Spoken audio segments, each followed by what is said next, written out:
Well,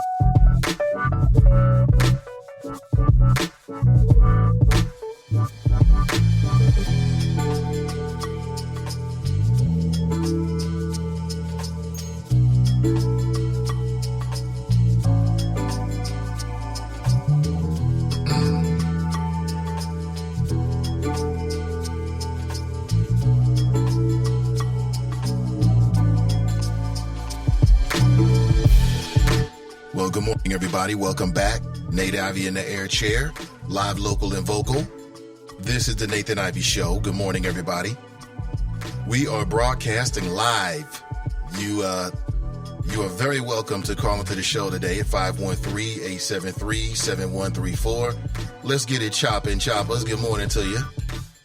I want to remind you that later on today at 12:30 p.m., the Is It Just Me podcast hosted by Donnie B. They'll be doing kicking off a special multi-part series starting today, inspired by the Netflix series, When They See Us. And ask yourself this: if you or someone that you know is falsely accused of a crime, a serious crime, do you know your rights? Can police interrogate your child if you're not in the presence of the interrogation? What are your rights? 12:30 p.m. We'll be streaming live from the SIN digital media page. We'll also be streaming live to the Is It Just Me podcast page and group as well. Good morning to everybody. Welcome back. It's a beautiful day. Hey, good morning, Pamela. Good morning to you. Welcome. Good to see everybody. Now, later on today at 9 a.m. approximately, I'm scheduled to be joined by a police officer. He's going to call into the show. It's a brother, by the way, a black man.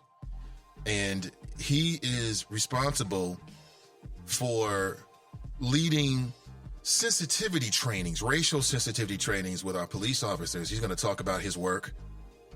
And I'm going to pick his brain as to what officers think. Because he's one of them, because he is an officer. And perhaps in these moments, he's been able to glean a sense of how the officers themselves view the community and some of the racial differences that are very, very apparent. So that'll be at 9 a.m. this morning. Good morning to you. Welcome back. Welcome back. Shout out to my Uber driver, man. Oh, he got me here. Listen, I've been up since 4:30 a.m. this morning. Had to take care of a little biz, even early in the morning. The wifey's got like an all-day project, so I kicked off the show just a little bit later. Bear with me, and I apologize in advance. Thank you so much for still finding the stream this morning. Also streaming live over on TuneIn for the Nathan Ivey Show. If you're someone who enjoys or you already use the TuneIn app, you can download that and check out the live stream. Yeah, absolutely. Absolutely. Good morning, everybody. Good morning, everybody. Come on in. Appreciate you. I've been telling you for some time that the Nathan Ivey Show is going to YouTube. We're going to kick that off on Monday, bright and early at 7 a.m. Yeah, so you can go to YouTube right now and just do a search for Nathan Ivey. That YouTube page is going to change dramatically between now and also Monday as well. And for those who enjoy YouTube, if you like videos, if you're on YouTube anyway, it'll be yet another way to interact with the show. Looking forward to it. Not that you want to see my ugly mug, but I think a visual element will add a little something different to the show. Appreciate you. Good morning. Where should we start this morning? Because there's numerous things to discuss. I want to start with a good morning to you, and thank you for being here. I'll say it again. 12:30 p.m. today is the Is It Just Me podcast. It's kicking off a special series inspired by the tragedy of the Central Park Five. Donnie B addresses the concerns and questions that we all have after watching the popular Netflix series, When They See Us. She'll be joined by attorney Rodney Harris. Yeah, Rodney Harris will be joining the conversation. They'll be live in studio where I'm sitting right now. I'll be on the other side. I'm your friendly neighborhood producer for these projects. But you can watch the stream live, not just listen to it. You can watch it live and interact. And your interaction will be is definitely welcomed. Definitely welcome. And they'll be answering numerous questions like, what happens if a kid demands an attorney, but the police continue questioning or talking with the kid anyway? We saw that. That's the story of too many young brothers in this country, and of certainly the story of the Central Park Five, now the exonerated Five, because you got some people out there that want to revise history. Oh, they admitted their guilt. That's what Trump said. They admitted their guilt. Yeah, it's a lot of brothers that's been coerced to admit their guilt, but they never really were guilty. But what happens if a kid demands an attorney, but the police continue questioning or talking with the kid anyway? Donnie B and Rodney Harris will be answering your questions today at 12:30 p.m. Please share. There's been promos up right now, and please share when you see them. And if you don't see them, go over to CDM, Send Digital Media on Facebook, and you can share from there. Appreciate you. Many things to get into this morning. Not just a weekend review. Good morning to you. Good morning. I want to say shout out to all the choppers, man. I know it's been a hell of a week, but it's a Friday. We made it. And I've been reaching out to choppers, as I've been saying over the last few months, just getting their thoughts. Thank you so much for taking a couple of moments with me here or there for those choppers. If I haven't reached out to you yet or haven't connected with you yet, it ain't personal at all. Please don't take it personally. I will be in contact. Good morning to you. Man, they had the NBA draft last night, and they had some very touching moments when you had some of the draft picks who were brought up and they were standing right next to their fathers in many cases. In one case was Zion Williams. He was standing right next to his mother, and he broke down. And I watched the clips of it, and I thought, well, I can understand that being an emotional moment. Why are these brothers crying? And it's because they've made it. You know, financially, they know they have now, you know, they've broken the chains of debt bondage, right? And put themselves in a whole nother playing field. So a lot of these brothers were saying great things about their fathers. Ja Morant, who has a hell of a great name, Ja. Ja Rule? No. How about J. Rule, right? But Ja Morant, who I think is going to be a phenomenal prospect, he broke down. He said, look, I wouldn't be here not for my dad. And him and his son embraced. And I sat there and I thought, you know what that is? And Ja Morant, who was taken number 2 in the NBA draft, of course, you had the NBA draft last night for those who missed it, but Ja Morant was asked a question like, you know, you and your father has been grooming you and helping you to get to this stage, to get to this point. And he just kind of broke down, said, you know, I wouldn't be here, wouldn't be the man I am if not for my father. And if you're a father, that's exactly how you want your son to speak about you one day, right? That's the whole point. It's the whole point. Whether it's basketball or whether it's some other endeavor, you know, as a parent, you just want to make sure that you can do everything you can do to put your kids in a great situation. That's it. That's it. It was beautiful. It's beautiful moments. Hey, good morning to you. I'll wait for everybody to come on into the show. Listen, if you want to get things started early and you want to share your thoughts, the door is wide open. 513-873-7134. It was beautiful, man. I loved it. I love to see that black love. And some people have a problem with like a father embracing or even kissing their child, but I have no problem with that. That's called love. Some folks don't know what love is. They have no idea. But good morning, everybody. Good morning, good morning, good morning. Hey, good morning to you, Linda. She said, post that link for me. Oh, I definitely will. Let me get that for you right now. Good morning. Come on in, everybody. Welcome to Cyber Wakanda. We different here. Good morning. Beautiful Friday. Smell that air? It's going to be a great day. It's going to be an excellent day. Already, man. My last 24 hours are absolutely beautiful. Congratulations to Darius Baisley from Princeton High School. He got drafted by Utah Jazz last night. It's big for them. Families. That is big. That is big. You know, it's the culmination of what these young men have been working for a long time, right? And they could take less righteous paths to success or whatever. Hey, if your lifetime dream is to play ball at the highest level, I'm glad to see people make it. That is beautiful. Good morning to you. 513-873-7134 if you'd like to share your thoughts. So yesterday I saw some of the choppers had been posting that Zoe Wesson had taken some shots at the Cincinnati NAACP yesterday. And I didn't get a chance to hear it. I know they do a rebroadcast and all that. That's great. I didn't get a chance to tune into it, but I did get a chance to get it secondhand from some of the choppers. And, I heard the TNT, who is one half of the dynamic duo, hosts of the Truth to Power podcast. Like I said, I know there's other NAACP podcasts out there, but I don't know who. I don't see them. And they're certainly not live streaming. And the Cincinnati NAACP is live streaming. So I posted it on my Facebook page yesterday just for anybody who might have any questions about what the NAACP is doing. Now, for me, of course, I helped to produce their podcast. So in the last, 7, 8, 9 months we've been doing it, how long it's been, I've got a chance to get a deeper understanding of the work that they do. And the NAACP is very influential here locally, and they do a lot of work and make a lot of contacts with people that people never know about.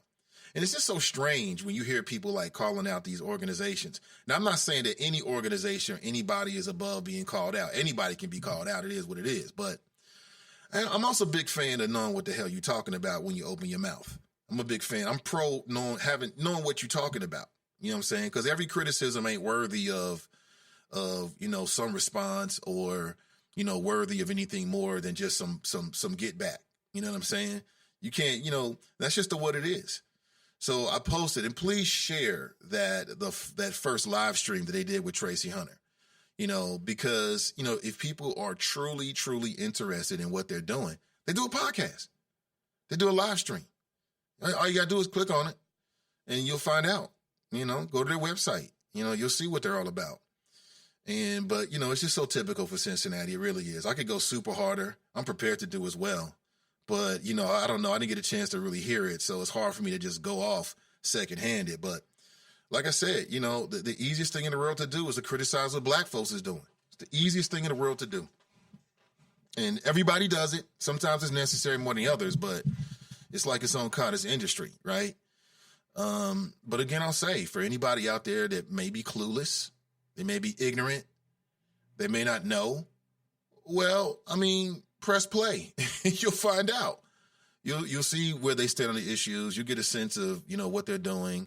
In some cases, trying to create laws. So, you got to keep it 100 and keep it Rizzo at all times. It's just so interesting. The buzz comes and goes with no explanation whatsoever to the community. Just come back whenever they want to. But people have nothing to say about that. You ain't say nothing to say about that, We ain't got nothing to say. Because everybody want to be on the party train. But you want to criticize the NAACP. And you can't even press play. I don't know. It's just, I don't know. It is what it is. I'll let people make up their own decisions. But I didn't get a chance to hear it. I'm sure I'll hear it sometime in the future. But I thought that was quite interesting. And from what I heard, it was quite interesting. It's quite entertaining. But shout out to the NAACP and the work that they do. And what I would say is the NAACP is like anything else. It's like anything that anybody starts. It's in most cases, it's only going to be as successful as the people who are a part of it. And if people are a part of it, just whatever it might be, it doesn't matter what it is. So it's like, how do you criticize if you're not willing to be a part of it? I don't understand that. I get it. I guess it's what we do now. But it was quite interesting. Quite interesting. You know what I'm saying? Good morning to you. I'm reading that Rob Braun from Channel 12, Anchor, he's been on Cincinnati television for 25 years. And he's deciding to leave. He's not retiring. He wasn't fired. He just don't want to work for Sinclair Broadcasting. Sinclair Broadcasting they're like super cozy with Trump. To the point where, like, about a year and a half ago, all of their on-air personalities had to, do some kind of pledge, and we pledge to report fake news and da-da-da-da-da-da. As if it was straight from the mouth of Donald Trump. And here you got Rob Braun saying he don't want to be a part of that. Very interesting. And he went public with it. Quote, I don't feel I fit well with the Sinclair News model. Quite interesting. I said 25 years. He's been there for 35 years, white male. And he's the guy with the Eddie Munster. You know what I'm saying? And bravo to Rob Braun for never changing his hairstyle. Because you know people teased him. It's like, yo, Rob, you got an Eddie Munster, right? But Rob stayed with that Eddie Munster, man. Consistency. I love it. And, he says he's out of here. I thought that was quite interesting. Quite interesting. He said he wasn't retiring. He's just out of here because he don't like what management is doing. And, that takes stones. Appreciate it, man. That takes stones. Good morning to you. Come on in, everybody. Come on in. Good morning. Come on in. Yes, he's funny. So on Monday, we're going to get a chance to speak with Dan Hills. And that's going to be at 8:30 a.m. approximately. So if you have questions for Dan Hills, who is the FOP president, then you'll get an opportunity to put those questions in front of him. You can ask him yourself. And he's going to call into the show. And what I'm going to do is I'm going to set it up so that, we can set up multiple phone lines so that callers can talk to callers. And that way you can ask him a question yourself. Now, if you can't make a phone call on Monday morning at 8:30 a.m. approximately, okay, it's all good. You can always send a text message and get a comment in as well. And if you know in advance that you can't do it, you can always send a comment right now. Okay? And then I will double check through the Chop Shop today and then make sure, we get it out there to Dan Hills. Dan Hills is the FOP president. That'll be on Monday. Now, on Thursday or Friday, and I say that because I offered both days to Charmaine McGuffey, who is running for Hamilton County Sheriff. And Hamilton County Sheriff is a kind of important position, and she wants your vote. I don't know. I think she's running as a Democrat. Yes, she's definitely running as a Democrat, I believe. And I think, but it was interesting because Sheriff Neal is the Democrat current incumbent sheriff who's a Trump sympathizer. So we'll see how that works out. I think we have a call on the line. Let's go straight to it. Good morning. Welcome to the show. Good morning, Mr. Nathan Ivey and the good people of Cincinnati, as well as the good people around the world. And yes, those choppers. Good morning, sir. Hey, good morning, John. I miss your voice, John. Where you been, man, or where have I been? Well, yes, where have you? Well, I've been clicking in, but your website was locked in on June something.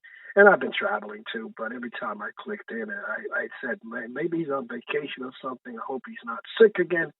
But I said, I'll try back. And I'm down in Atlanta, Georgia right now on a family reunion and a couple of stops in the Atlanta City area, visiting family as well as conducting some business and research. But I said, Friday, let me try. And I clicked on your website. Whoa, you're live. You're back. Hope everything is well. We never left. Not sure what happened, but I'm glad you're on the line today, man. You down in Atlanta, huh? That's cool. Yeah, Atlanta, Georgia, for my father's side, family reunion. I've been down here since Wednesday of last week in the Atlanta area, but then I drove down yesterday to Albany, Georgia, which is right outside Atlanta, 2 hours south of Atlanta, for this family reunion, and then drive up on Monday, and back to the grips of doing things that I like doing. So I figure let me chime in. I heard you a little bit yesterday. I think I caught some of your program. You were talking about maybe yesterday or the day before, talking about reparation, that's always on the top of my list. Reparation, yes. Choppers, hold on to your clusters. First, I like to always chime in on Juneteenth. Some of us follow it. Some of us follow it, and some of us do not follow it. And Juneteenth is important, as we recognize, as Frederick Douglass recognized back when 4th of July, and he was telling the slave masters, how can you expect us as black people to enjoy your 4th of July, and millions of my people across the country are in slavery. So he was holding the system accountable, and he was right, Frederick Douglass. And the rest is history. Emancipation from Lincoln, that's another topic at another day. Lincoln was not interested in freeing the slaves. He was only interested in keeping the statehood or keeping the states together. That's another topic at another time. But reparation. Okay, let's back it up a little bit, choppers. When Lincoln died, the vice president, I believe, was Andrew Jackson, reneged on the promise of 40 acres and a mule. Let's get it right, chopper. Well, those statistics have gone up, who knows, 100 times more. That's to be debated on what we're going to get. Let's face up to it, choppers. Reparation is going to happen. Some of you may want it. Some of you don't want it. Some of you will say, why should we get 40 acres and a mule? Once again, those statistics, those numbers are higher based on what is owed us. It's a lot to be debated about, why we should get reparations and who's going to get paid off of reparation. That's not hard. I don't want to hear Biden and some of these congressmen and senators that run their mouths saying, we need to do studies. Oh, well, we're going to get to these politicians in a second. We need to do studies, or Biden former Vice President Joe Biden running his mouth, or Bernie saying, I don't think we should hand out a payment. See, that's why they're not going to win the Democrat nod. Biden and Bernie, just go to hell away. These guys make me sick. They're a part of the mess anyway. Choppers, you've heard me say it many times. The old guard or Democrat machine have to go to hell away. Okay, let's stick with reparations. Well, the way we have to make them go away, John. That goes back on the voters. They're not going to just go away on their own. Like these politicians that are not serving our interest, that don't represent us right now, those politicians aren't just going to give up the reins of power because a few people say they don't like it. They have to be forced out. Well, Uncle Joe, he ran his mouth the other day, as you see. He did. He shows himself for what he is. You think by him making statements, he's always been this way. So, if you think, I don't like it when the media throws these polls down our throats. Who do these pollsters talk to? What, do they go to the usual white coffee shops and say, how do you feel about this guy? How do you feel? Did you often on Sunday morning or Saturday morning see these characters, MSNBC or CNN or Fox? Do you often see them go to black restaurants? No, they don't they don't give a damn about black people and how they feel. But they go to these white conservative idiots that no matter what Trump says, no matter what the Democrat machine says, this is who we want you to take it, and you better take it. No, I'm not taking it. No, don't be throwing Uncle Joe or Grandpa, the Grandpa machine down my throat. I'm sick and tired of these guys. I got you, man. So, all I'm saying is that I feel the same way. There's a lot of folks that don't need to be in office, but we can't wish them out of office. We can't talk them out of office. We have to vote them out of office. That's all I'm saying, John. That's all I'm saying. Well, and you're right. You're right on Joe Biden. The more he talks, the more he creates problems for himself.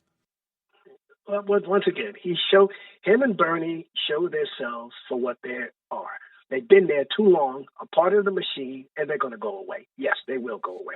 Okay, let's get back to reparation. We need to be clear about reparation.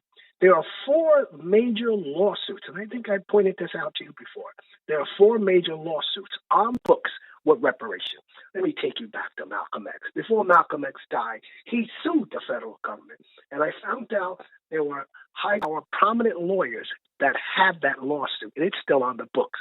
Supreme Court has never answered it. Number 2, Johnny Cochran. Before he died, he sued the federal government and his law firm.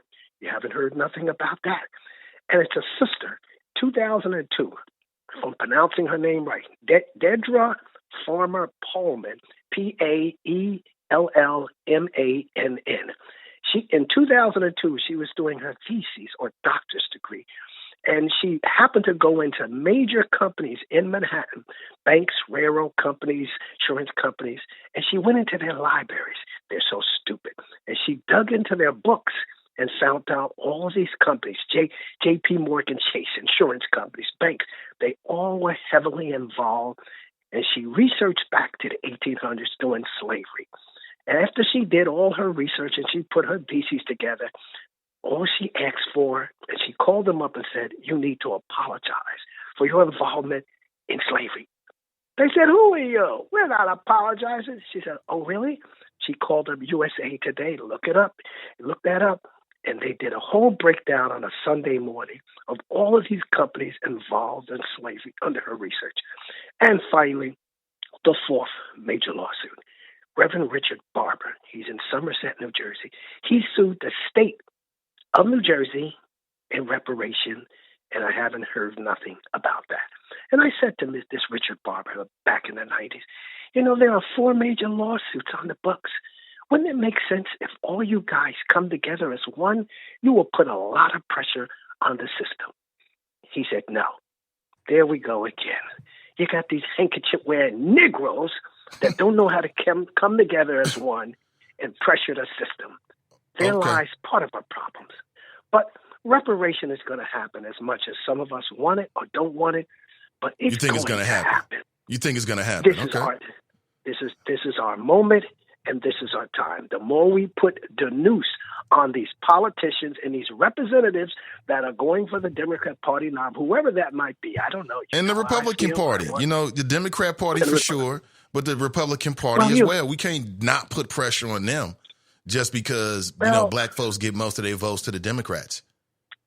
Well, I agree with you there too, yes. Because I'll give you an example. If you look at the Jewish Holocaust, when they got paid their reparation in the late 90s, 2000, they did a lot of research on that too. And I looked, the Jewish people were smart. Now here's a guide you can go with. They went after the politicians on both sides of the aisle to get behind the Jewish Holocaust and involvement with Hitler. And once they got those politicians, Republicans and Democrats, behind it, then they went after Germany, and they went after all the European countries that was involved with Hitler's reign. Once they got that money, and secretly, not too many people know, the other country they dealt with last, and that's the USA. The USA was highly involved with what Hitler was doing. They wanted to hit Hitler to get fat and greedy and march, and then World War II started. It was a setup. But I found out the 6 wealthiest families during that time was heavily that bankrolled Hitler. A lot of you choppers don't know about it. Yeah, we all know about it. We know about it, but we appreciate the reminder. John, I got to make a move, man. It's good reconnecting with you, though. Well, I'm just connecting and dotting the lines and crossing the T's. Get ready. Reparation is coming. Have a nice day. I'm down with that. Have a nice day. That's John from Princeton, New Jersey checking in. His line is now available at 513-873-7134. How many people have been receiving a high frequency of robo calls? I know I have. And it seems like in the last month or so when my phone rings, every third ring is some scam call. Now, the good thing about it is my phone has a filter on it where it identifies, it says possibly scam call. But I found out this morning watching the news that they've got apps out. There's an app out that will answer your phone and then talk just like ish to whoever's calling you. Yeah. Isn't that something, though? It basically it's a phone bot. Now, what it means is this is an algorithm, basically, that will answer your phone if they think the number is coming from a robocall, like these spam calls. I get spam calls for insurance companies. How the hell did you get this number? I don't want this trash. Calling me about some damn insurance. Oh, you want a Caribbean trip? You can go to Puerto Rico, not even Caribbean. Hey, you can go to Puerto Rico. I don't want to go to Puerto Rico right now. There's some parts of the world that doesn't seem like it's good for Americans, including African Americans. But there's a couple, the True Caller, Robo Killer, Ad Block. For anybody who's having those kind of issues, and you got an Android or Apple phone, you can download those apps and it'll do exactly what I said. Answer it and just start talking gibberish. I heard on the news this morning, this is a wonderful invention. The hell? There's an invention for everything. That's John from Princeton, New Jersey. I know we haven't heard from him for at least a couple of weeks. Says he's down in Atlanta, going super hard, talking about how black folks need to come together and get rid of politicians, but he don't vote. This is magnificent. Pam writes, good morning, Nate and the Choppers.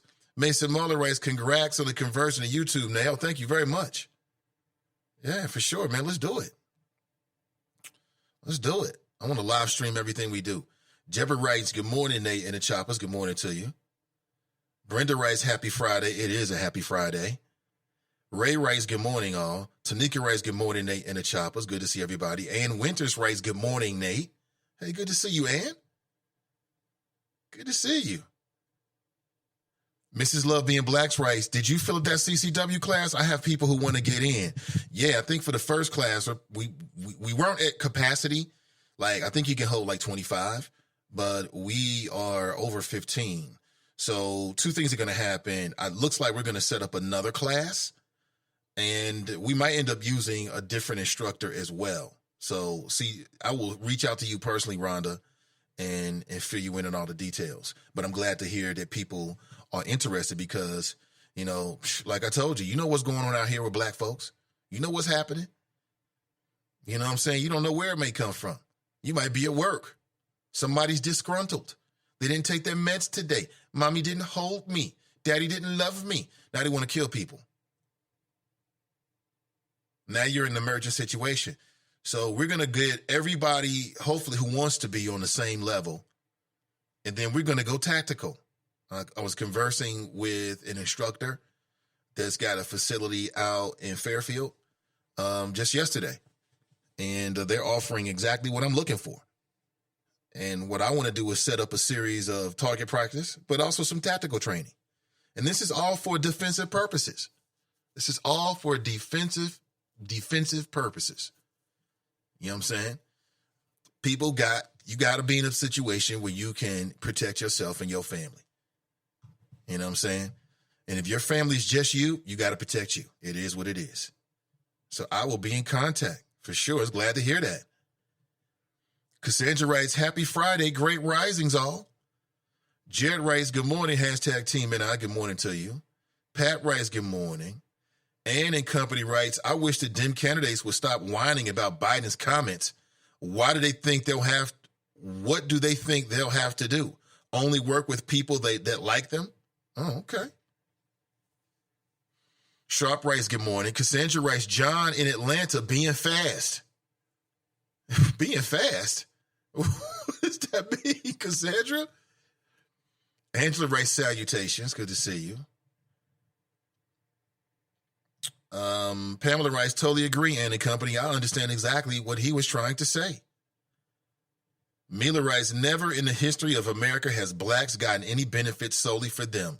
Reparations ain't happening.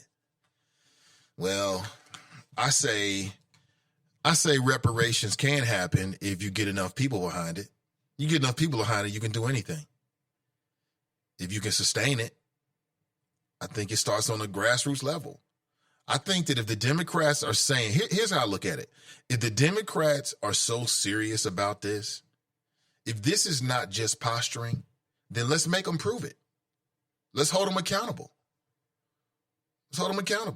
Like if reparations is high on your list, then anybody that you vote for on any level, it don't matter whether they directly have an impact on reparations or not. It's a mentality. Then that should be a question that you ask them. You know what I'm saying? You running for school board? How do you feel about reparations? Now, people might say, oh, it's ridiculous. Well, no, it's not. You know, it gives you a mindset. It gives you, a mentality. You want to know what somebody's mental is, how they view things. To get that, you may have to veer off the topic, not the topic, but the beaten path, so to speak, to ask some non-traditional questions. But they call that, what they say that? Gotcha radio. Gotcha radio.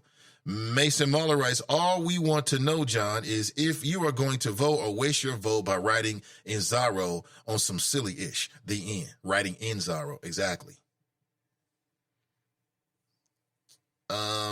Hey, Mason Muller, man, I want to get up with you again. I know we've been going back and forth conversing, but perhaps over the weekend. See, Angela writes, we need our lawyers to get it popping. I know that's right. Well, one of our lawyers is going to get it popping later on today, Donnie B.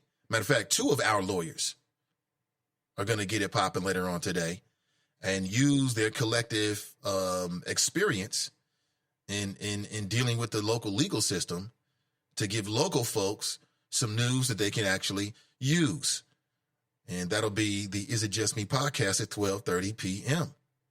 And, you know, the two great things you can do to support that project. One, please share. And then if you have the time, please call in, or you can join the conversation with a comment.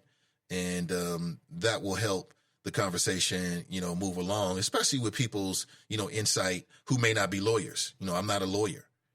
Donnie B is. So she has the expertise, and she'll be using her expertise in sharing information and answering some of the questions you may have in terms of what are your rights? What are your rights? What happens? Somebody swoop down on your kid. What are you going to do?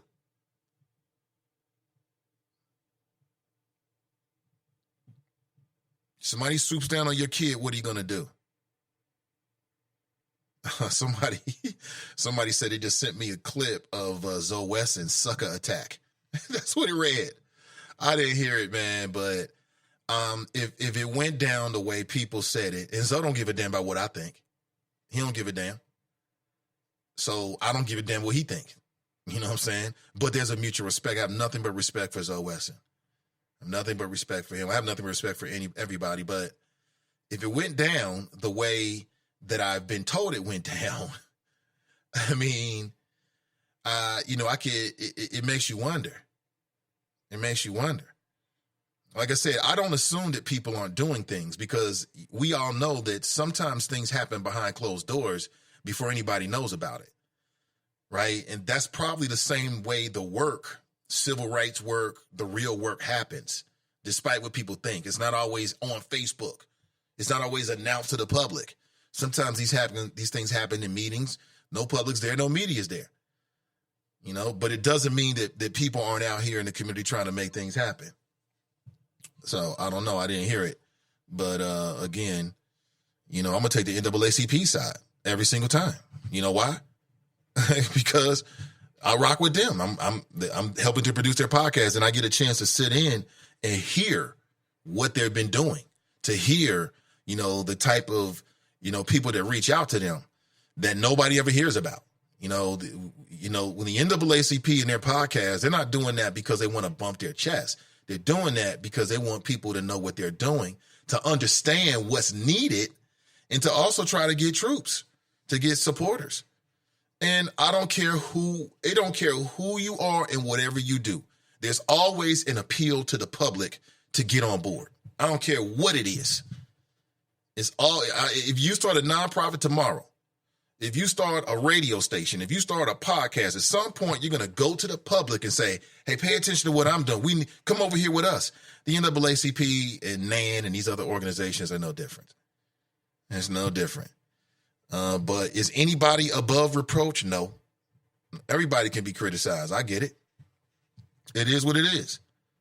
Tracy writes, John thinks the choppers are stupid. He does.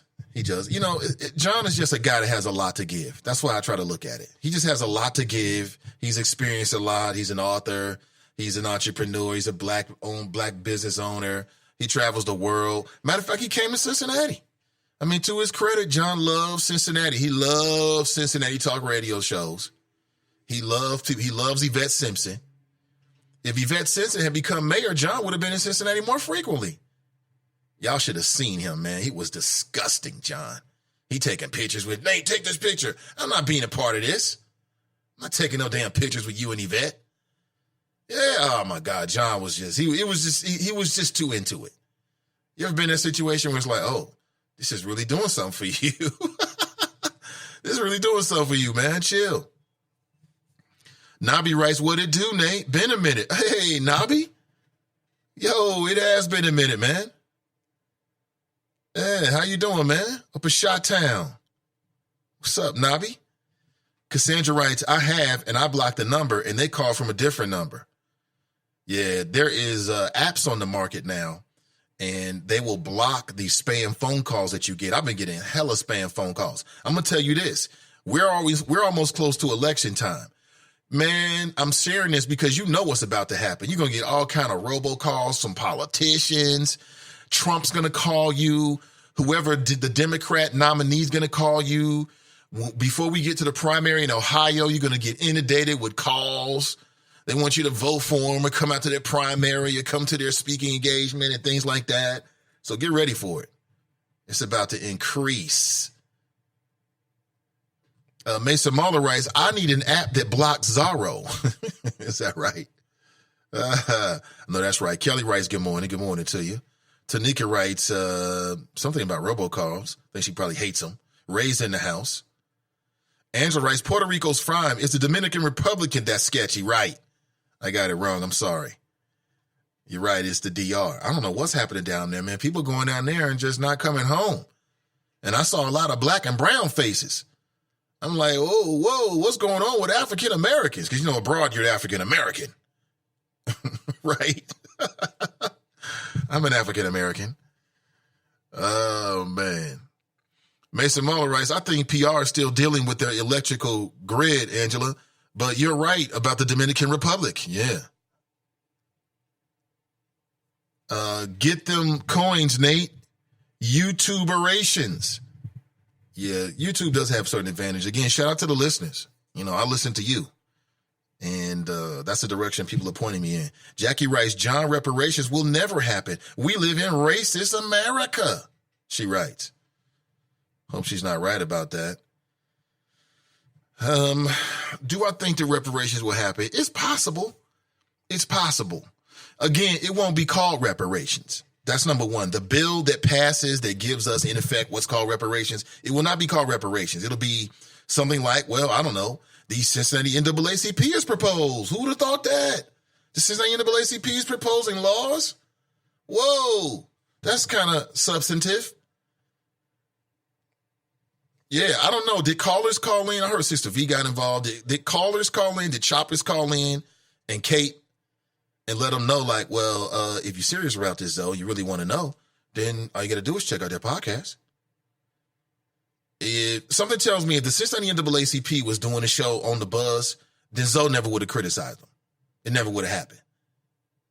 I don't think. Or maybe it would have. I don't know. Maybe. You tell me. 513-873-7134. You tell me. Derek writes, I'm in Florida, the stand my ground state with my CCW, headed back to Cincinnati soon. Papa don't take no mess. See, that's the right attitude right there. That's the right attitude. Those are the kind of folks I'm looking for. Yeah, my Black Second Amendment folks. That's what, there's a reason why the Black Panther chose to arm themselves and exercise their Second Amendment rights. They said it. We're not going to get murdered in our neighborhoods by whoever. We ain't going out like that. And just because you have a CCW license doesn't mean, something won't happen to you. But again, when the bullets rain out, don't you want to have bullets too? Of course you do. Of course you do. It's about self-defense. Self-defense. I see Rick's in the house, man. What up with you, Rick? He writes, good morning. What up, Rick? Slick Rick the Ruler. What up, Rick? Good to see you, man. Mason Marler writes, absolutely, Nate. And part of holding them accountable is getting rid of Agent Orange and flipping the Senate. Hey, what's going on? What's up, Saranthia? She says hello to Ray. Angela writes, I want to see lawsuits, not the free legal advice. Well, I think both are important, especially to our community.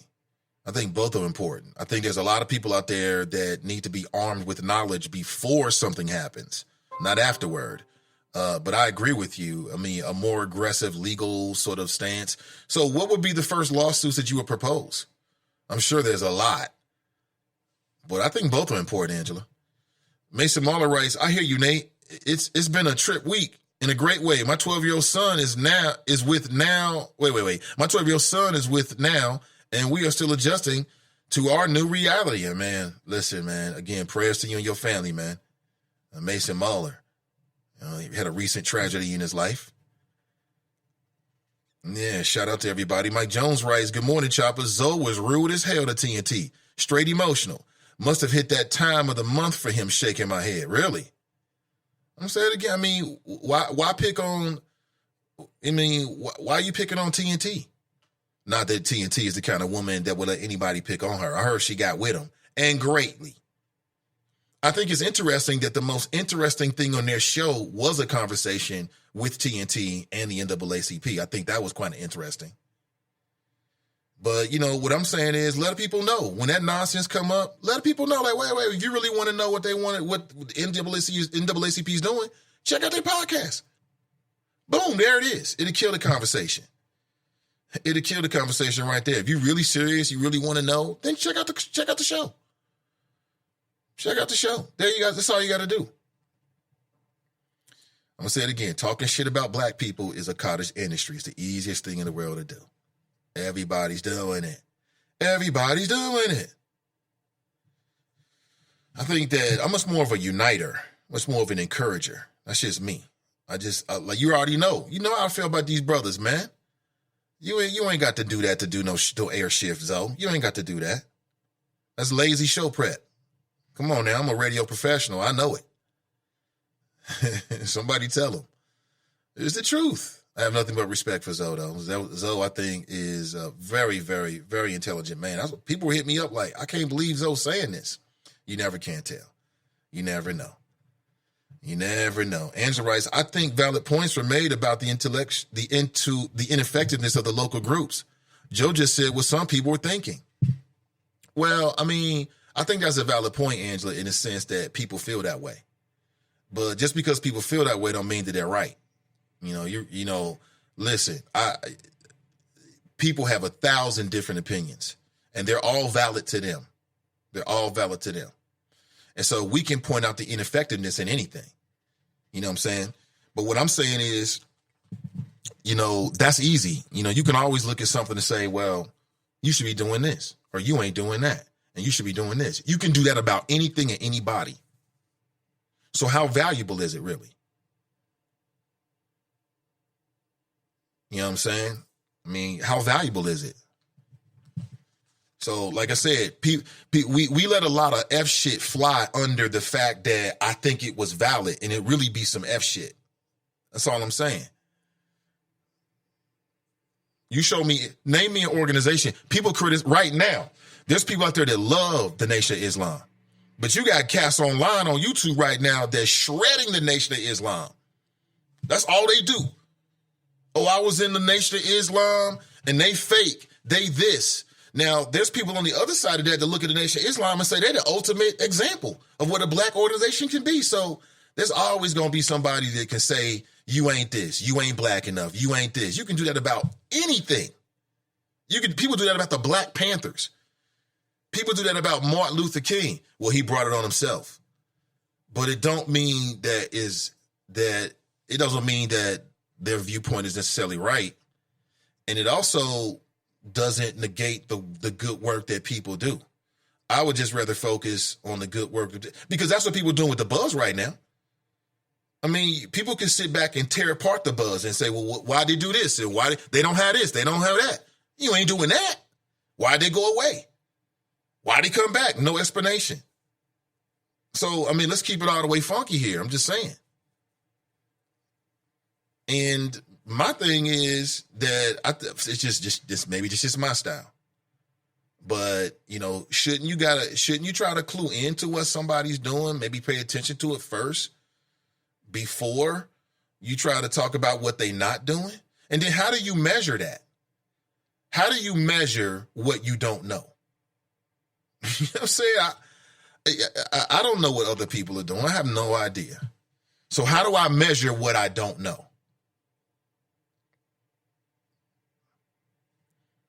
And then, okay, so I get it.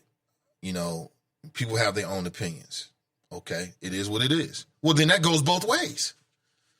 If you can give a strong opinion about what you think people are doing, then people can give a strong opinion about what they think you're doing. It goes both ways, I think. That's how I look at it. But that's just me. I might be too close to it because, like I said, producing a podcast, I've got a chance to hear and to see in a way that other folks don't, what they're doing, what they're involved in. And a lot of this stuff is stuff that people don't hear about because that's how you get shit done in some cases. In some cases, you don't run to the media and run to the radio and say, hey, we working with X, Y, and Z, and here's the resolution we came to behind closed doors. People don't do that. That's not what happens. Oh, sorry about that, caller. I just saw you there. I put you back on. Hold on. Linda writes, good morning, Choppers. Hey, good morning to you, Linda. Linda's doing big things. Jackie writes, John is full of BS. John is full of BS. I mean, again, I got to make this point. When the Buzz vacated their responsibility, abdicated their responsibility to the community, it was the Cincinnati NAACP that was holding community events during the last 2 election cycles. It was them. I was there. I didn't see Zoe there. I didn't see these folks. So I hear what you're saying, Angela, but real is real.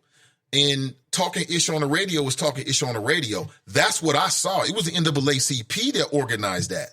An opportunity for the public to come down and interface with these candidates face to face to do exactly what they say, where everybody says that people should be doing during the elections. They did it. But they don't get no credit for that, though, because it was a long time ago and nobody can remember it. Well, I have a long memory. You know, it was them who was doing that. It was them that brought the candidates together and the judicial candidates together. It was them who did that. Doing exactly what you want an organization to do.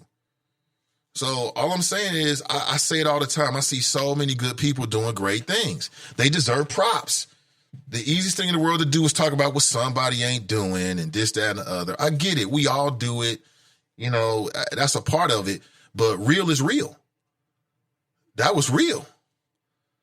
You know what I'm saying? I mean, it was the NAACP that checked the Cincinnati Enquirer when they was posting these stuff about primarily black candidates, to the point where they got a meeting and had a public event and had a community conversation. It was them who did that. And people can say, well, that didn't do anything. Okay, well, it was something. I'm just saying. That's the realness of it. I don't know what NAN is doing. I have no idea. I'm not close enough. I'm not a part of NAN. I don't know what they're doing. I can only assume that they're doing good work. I can only assume that. So I don't know. Sister V writes, Zoe seems like a very unhappy person with a chip on his shoulder, but trust and believe we'll have the last word. Really? It got like that? Damn. I bet it was great radio provided to them by the NAACP. You know what I'm saying? You know, it was the fact that these sisters called in that made that conversation what it was. Think about that. Think about that for a second. It's the truth. It's the truth. It is the truth. I speak no lies. I keeps it real. Nate, you know what fast means, John. Out here being loose and chasing tail all over America. I do know what fast means, Cassandra. And it is what it is. It is what it is. I don't know if that's true or not. Oh, my God. Cerinthian writes, scratching and surviving, LOL. Wait. What happened here now? Somebody writes, there's a way to present a point, counterpoint. Even if he had valid points, he was still rude talking over her. Yeah, it happens. You know, I can't say it don't happen to me. It happens. You know, your emotions get involved, or at least, you feel heavily invested. You feel very strongly about what you're trying to say. I get it. You know, I'm just saying, but there's no need to disrespect black women. There's no need to do that. Nobody used that word disrespect. They just said rude, so I won't say that. Hey, I apologize. Let me go straight to the phones here. 513-873-7134. Let's go straight to the phones. Good morning, caller. Welcome to the show. Yo. Good morning. Welcome to the show. Can you hear me, brother? I can hear you. Hey, yeah, thank you, man. How you doing this morning? Sound great. Everything's going good on my end. Okay, good. Glad you, Black Lion. I'm glad you got in, man. What's going on? It's all gravy. It's all gravy. Touch bases on your topic. I tried to call in early before your guest came. Get me out of the way. Working my way backwards. The Jewish invented organization called the NAACP has been working to undermine Black achievement since its conception. And it's still doing that. Now, it's got to look like it's doing something to set you back to absolutely do nothing. Have you been paying attention to Antonio Moore?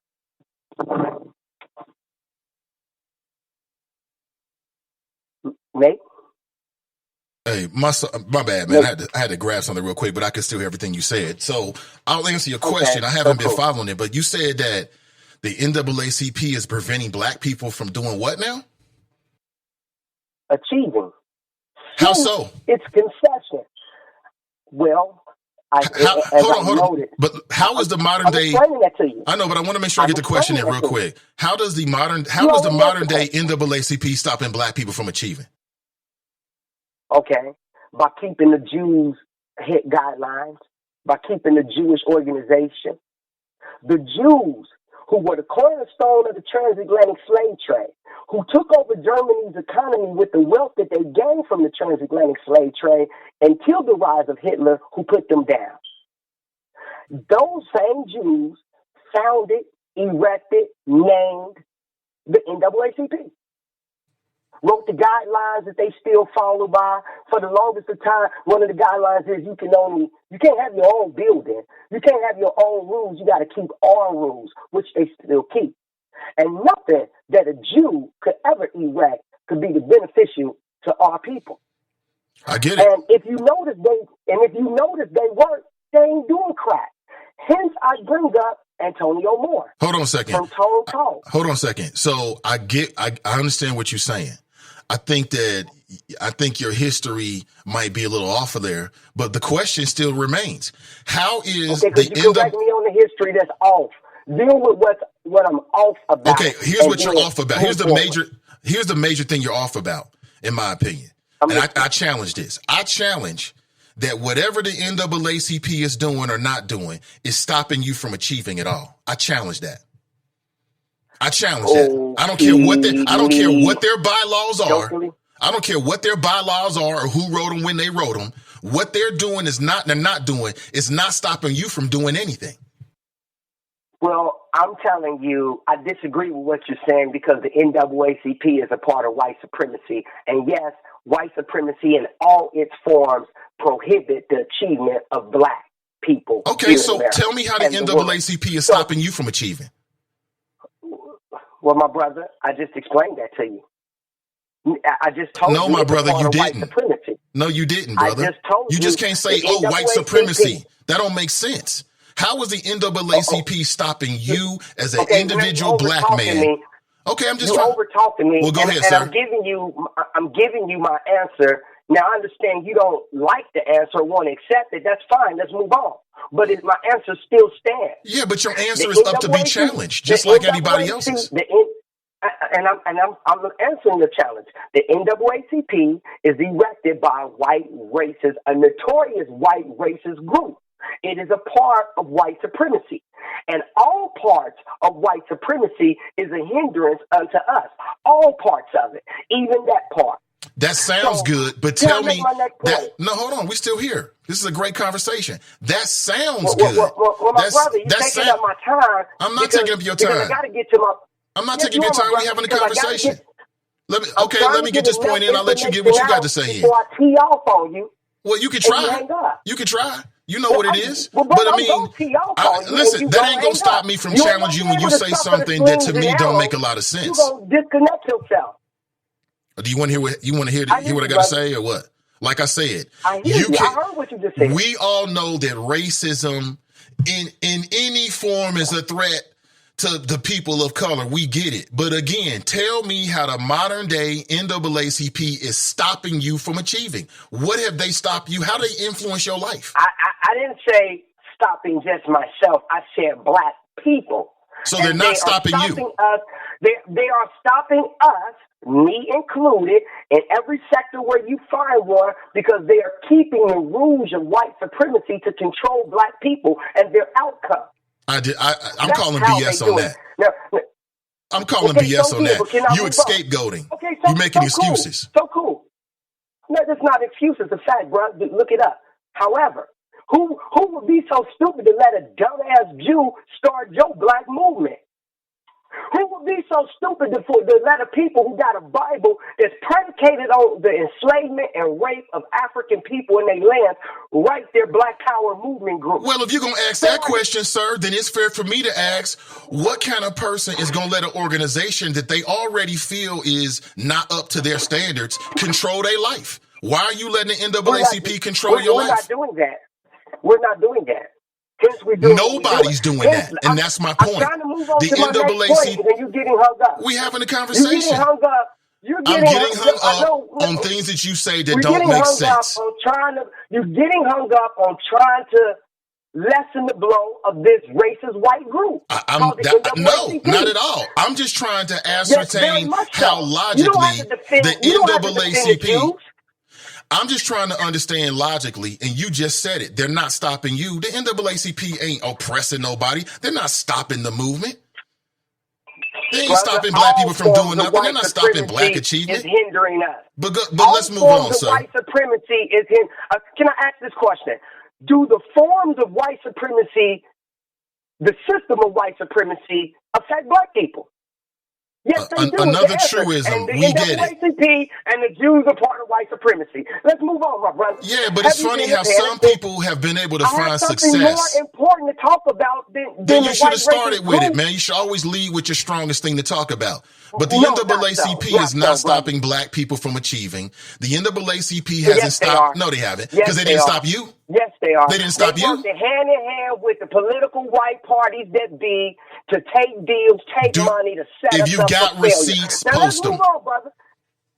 Brother, have you been paying attention to Tone Talk? Have you been paying attention to the attorney, Antonio Moore, the one who founded the ADOS, the American Descendants of Slaves? I don't think so. Because you rallying behind the NAACP and you rallying behind... No, I'm just holding you accountable for what you said, man. That's it. You said something that didn't make any sense. That's it. You asked me, I answered it, we moving on. Just like you hang up and move on, so I'm moving on. Let's move on. Yeah, we moving on. I'm talking to you about Antonio Moore. And I know you don't think he's important to discuss over the dude who got picked to catch the white man's balls and his crying ass and his crying mommy. Now, I'm trying to show you a man who started an organization in less time than the NAACP and gained headway and is not backed by white Jews or white supremacy by any form and is making shit happen. Where the NAACP is still pushing the white male's political points across the field to black people.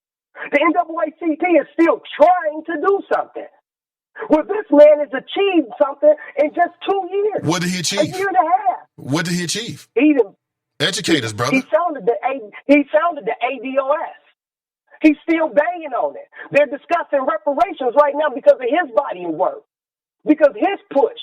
He's knocking out black politicians who's so John Conyers. So you tell me, hold. So John. So wait. So hold on. You do realize that there was a conversation about reparations before ADOS movement hit the stage in the last 3 or 4 years. You realize that, don't you? Yes, there's been a conversation about it. Okay. And white folks and House Negroes have not discussed it until ADOS. Politicians ain't discussing it until ADOS. They weren't discussing it with the NAAC Jewish organization. You didn't even get this far pushing the white male's political points across the field like Glenn. Glenn ain't getting this far. Okay, so I get it, man. So tell us some more conversation to the table. Well, you're bringing the conversation to the table, man. I'm glad you did. Hopefully, you can stay on point here. So tell us more about what this brother's doing. Let I finish. Yes, you can finish. Yeah. Can you? Yes, I can. Only if you allow me to. So here's the question. Let I finish. Anyway, moving on. Brother, I'm just giving you information about brothers who doing something. And I'm receiving your information about brothers that you say are doing something. Brother, you go ahead and continue. Me. And I'm going to continue to interject, man. This kind of conversation, this ain't no monologue. If you are talking, brother, it ain't a monologue. You had already spoken. Then you told me, I asked you, may I finish? I'm going to continue to speak, but go right ahead. So you're going to continue to be rude and interject, right? Ain't that the pot calling kettle black? It's like talking to Zoe. And sidebar. It's like talking to Zoe. You a nut, man. Go ahead, bro. I'm going to let you finish, bro. I'm going to let you No, I'm going to let you finish, man. Go right ahead. I'm going to let you go into a long dialogue. Listen. You're the wrong person to be talking about being rude on the radio, sir. So why don't you go ahead and finish your conversation? I mean, you said something that didn't make any sense. You don't get to call in and say dumb-ish and not get challenged. But the floor is yours. Go ahead and finish. Say what you got to say. Are you sure, my king? Absolutely, my king. Absolutely. Go right ahead. Okay. As I was trying to say. Thank you. Sidebar. I did speak with Zoe. And I'm going to tell you the same thing I told him. We as black people can impact our own achievement. We have to quit paying taxes to a people who do not represent us. Take your money and put it your tax money and put it in escrow and let it flip and double up. Take your wealth back from them. Don't keep pushing a fucked up political bullshit across the field of black people as if you believe 12% of black people gonna change 80% of the white vote. Not so. The only thing your vote will ever rank up to is flunky, house nigga. We got you. White people push their agenda. Well, that's why you shouldn't vote, man. But like you said, you help him do stuff in other ways, so that's good enough. So I'm gonna check this brother out, man. I appreciate you telling us and educate us like that, man. You didn't check him out. I done already brought it to you. I already talked to you about ADO. Yeah. And the only thing you checking out is a house nigga catching balls. Coming from cyber white male's imagination. You still rapping that bullshit. And you won't. Okay. I appreciate you, man. I think we got to the end of your conversation, but I appreciate the phone call, man. Thank you for trying to educate us about that brother, man. And you said that because of that brother, Congress had a conversation about it. Yeah, that's great. That brother was able to push the conversation. Now, what I would say is that it was a groundswell of events, not just ADOS, but I think here recently ADOS was a tip of the spear. But people have been talking about reparations for a long time. You ever heard of John Conyers?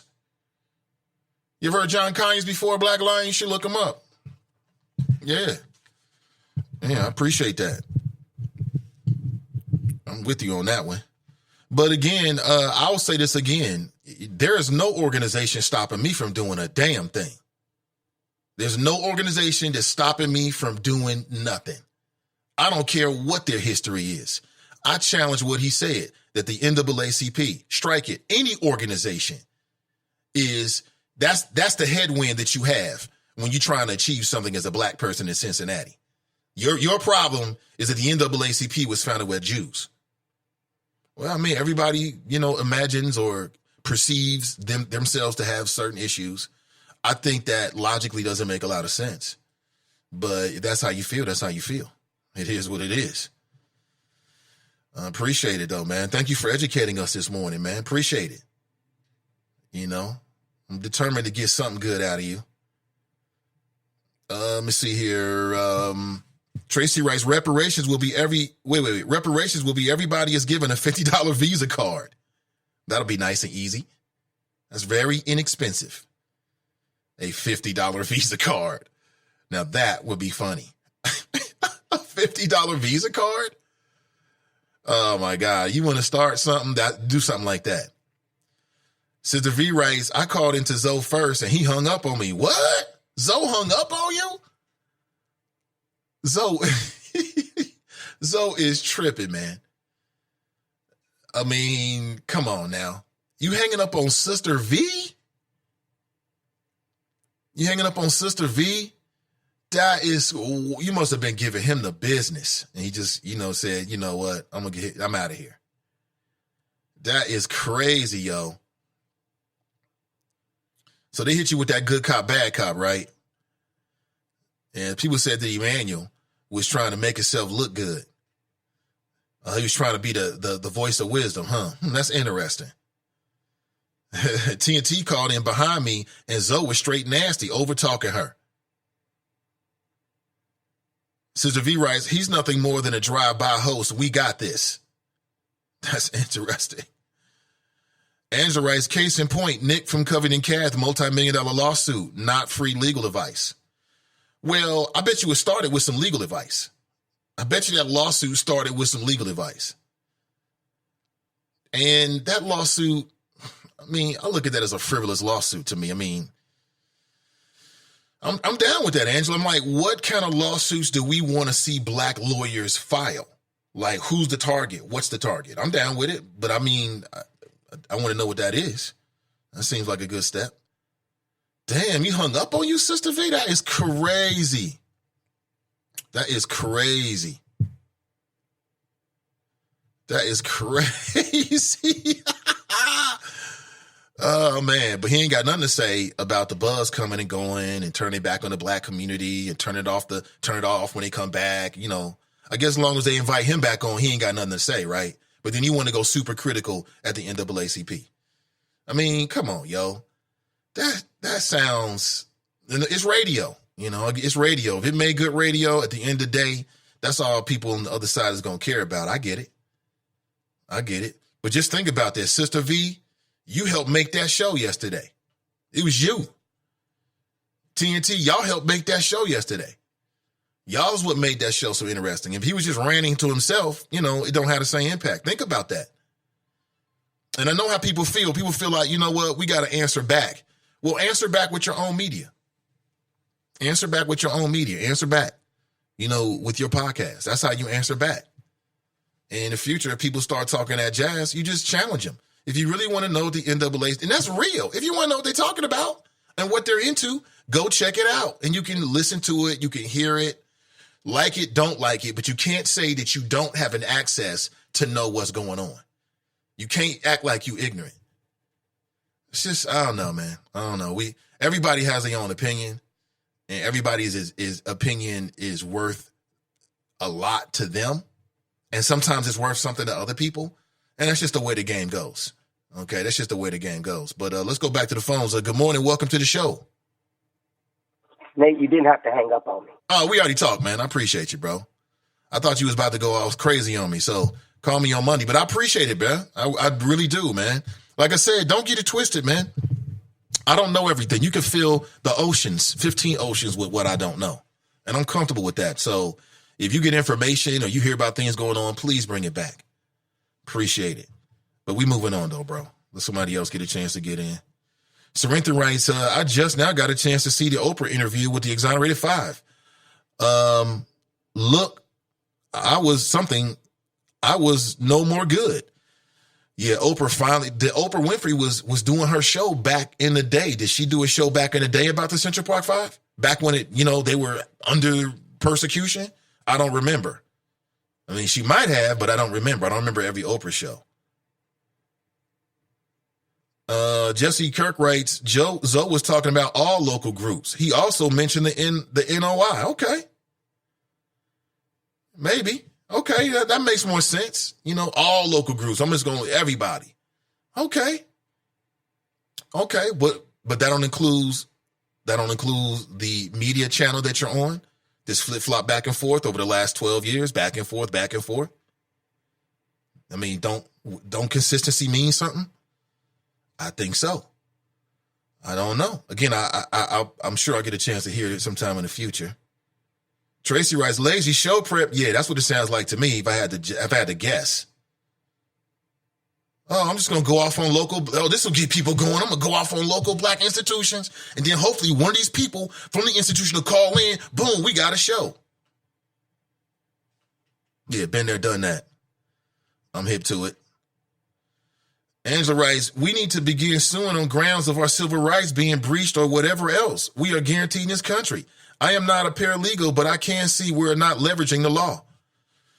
Neither am I. I'm not a paralegal either. I definitely agree with you about we're not leveraging the law. I'm just saying, I was just simply putting it out there to Angela, like, okay, so what's the target? Who are we going to sue? You know, you talking about doing what Coast does? Because what Coast does is highly political. The Coast is in the pocket of the Republican Party. Simple as that. Are we talking about doing something just on the benefit of black folks? I love that. I love the idea of that. And you never know. Sit tight.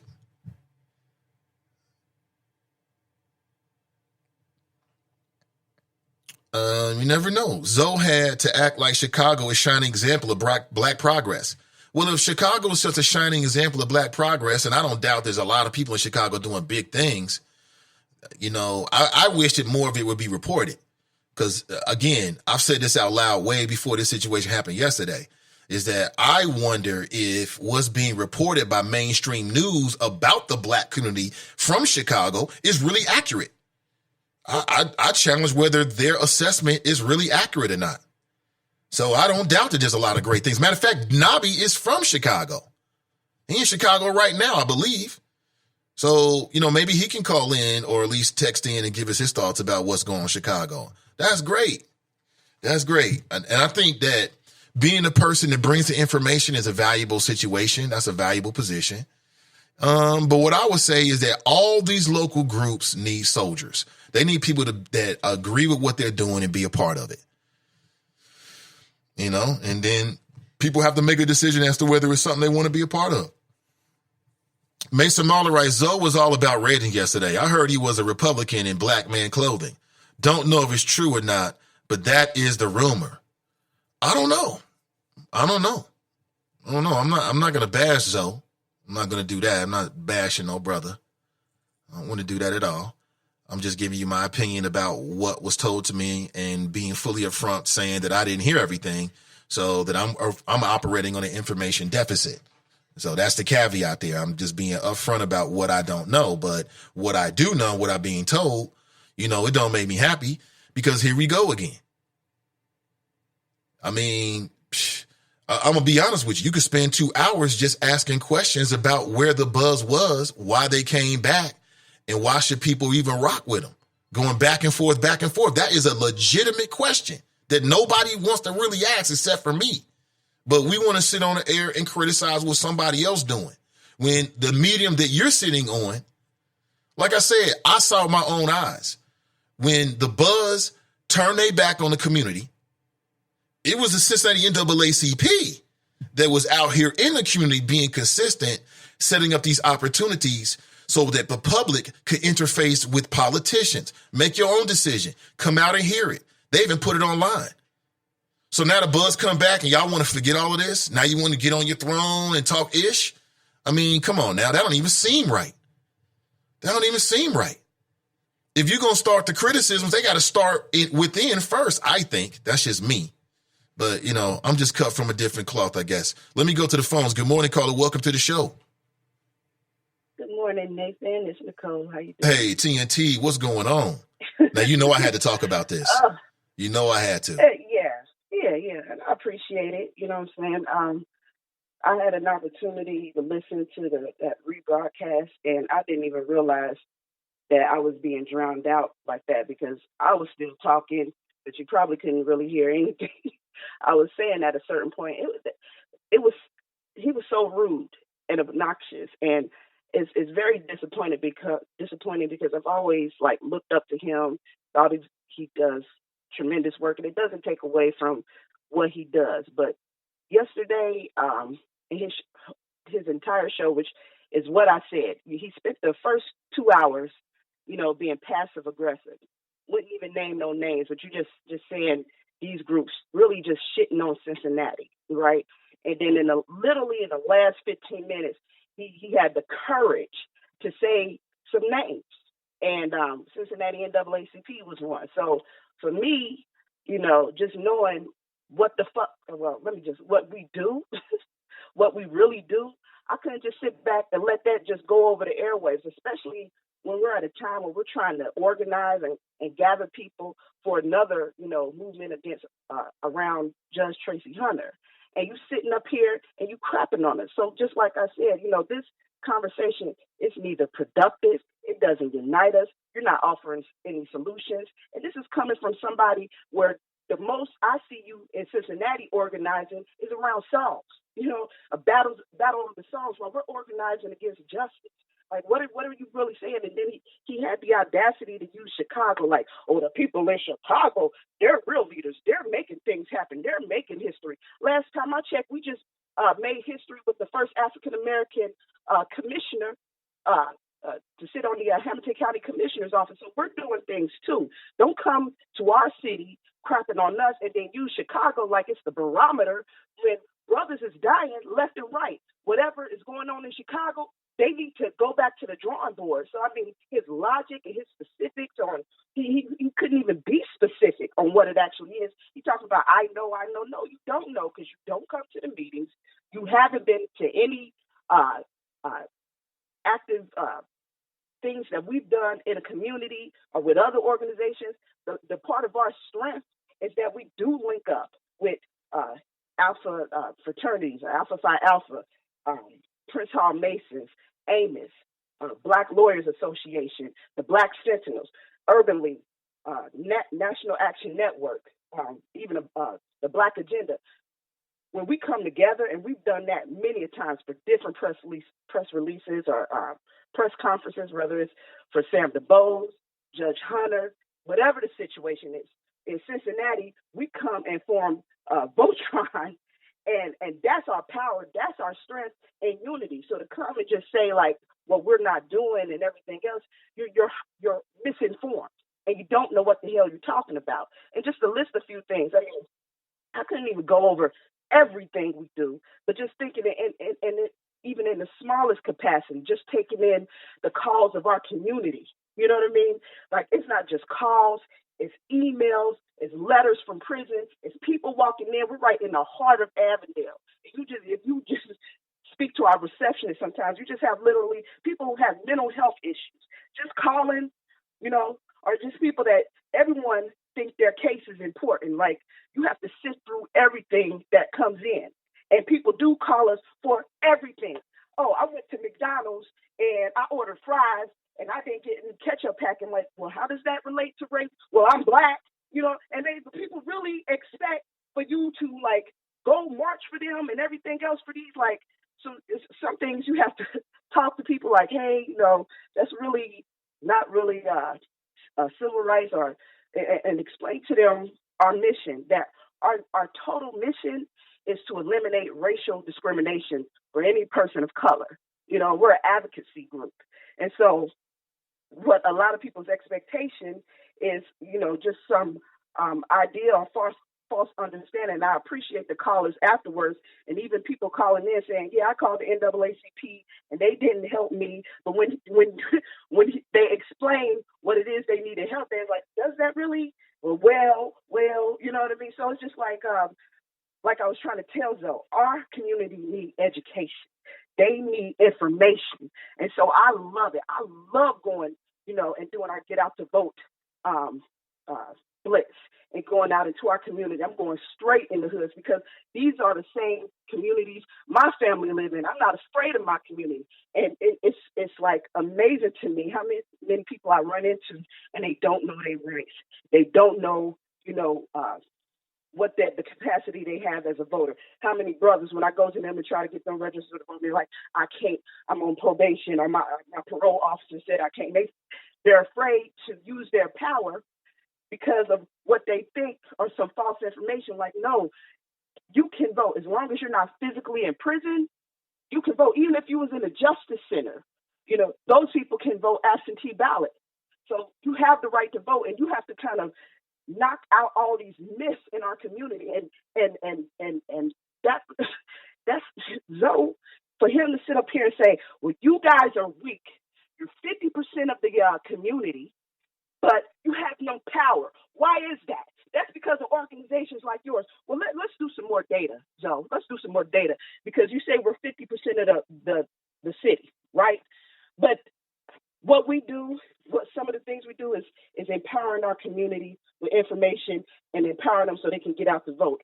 But these are the numbers. So just this past election with Donald Trump, and you could go to the Hamilton County Board of Elections website and see the data for yourself.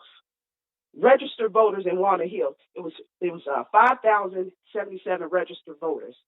Total ballot cast was 1,247. So it was only 25% that came out. Over the Rhine, you had 3,568 registered voters. Total people that cast the ballot, 801. And so we could be 50% of the population, but if we're not coming out and utilizing our power, then we're going to keep getting the things we get. So this is why we go out there, and it's great because we link up with organizations like Amos. They have the manpower. They helped us.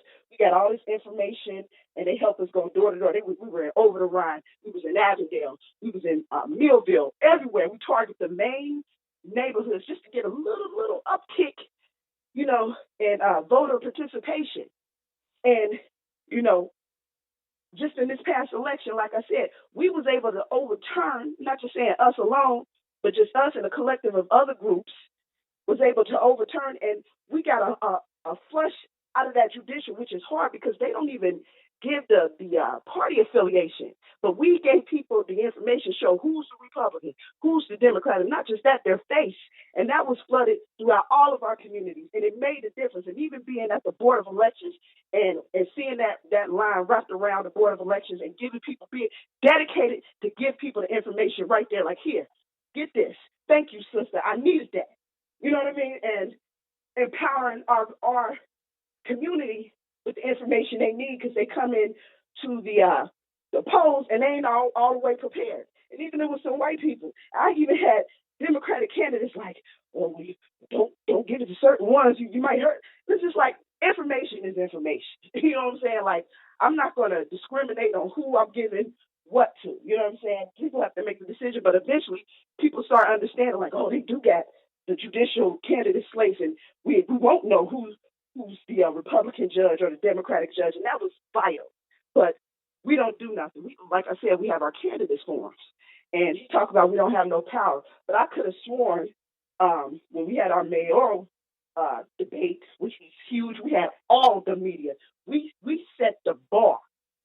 All the local media stations hadn't even had their televised debate. We set the damn bar on the questions with our community and what it was. And it was professional. It wasn't tacky. We put on a class act event representation of our community and how we do it, right?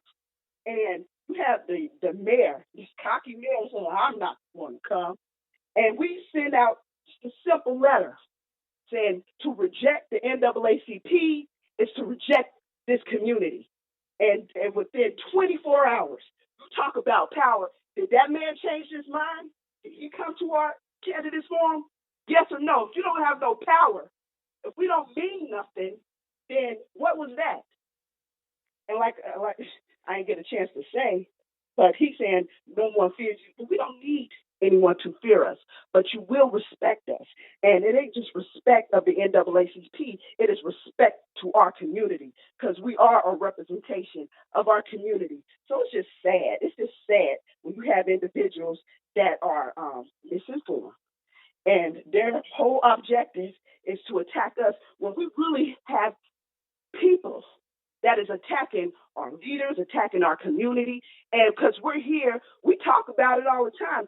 And the topic of discussion for them was to attack Black leadership and Black organizations. I mean, to me, it was almost like the heyday when they used to have Smitherman on the radio, because that's all he did was attack Black leadership, because that's all that reminded me of that day. So I'm going to say it was a slow news day, and it was a lazy show prep. That's what it came be. And I said the easiest thing to do, and I'm not saying, if what your goal is to rev up the phone lines and we're going to have an energized show, hey, that's a great way of doing it. Let's poke the bear, so to speak. Let's talk about the NAACP. Let's talk about NOI with the hopes that somebody from the organization comes in and then gives you a show. That's the long and short of it. And I agree with you. Like, I've seen it. I've seen when the Buzz decided to vacate their responsibility. It was the NAACP that was in here, the community. So what I'm saying is, if we're going to be critical of Black organizations, that has to be Black media too. It has to be all of it. But they're not going to do that, because that's biting the hand that feeds you. You know what I'm saying? Right. I don't want to do that, because now they're going to take you off the radio.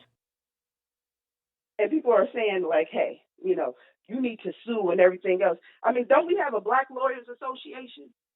We have many organizations we have to like formulate, and it's people that actually specialize and tailor in certain things. And instead of us keep trying to reinvent the wheel, we're trying to work with the people who emphasize and specialize in those things. You know what I'm saying? So I mean, it's a way for everything that what people are looking for to come to the forefront.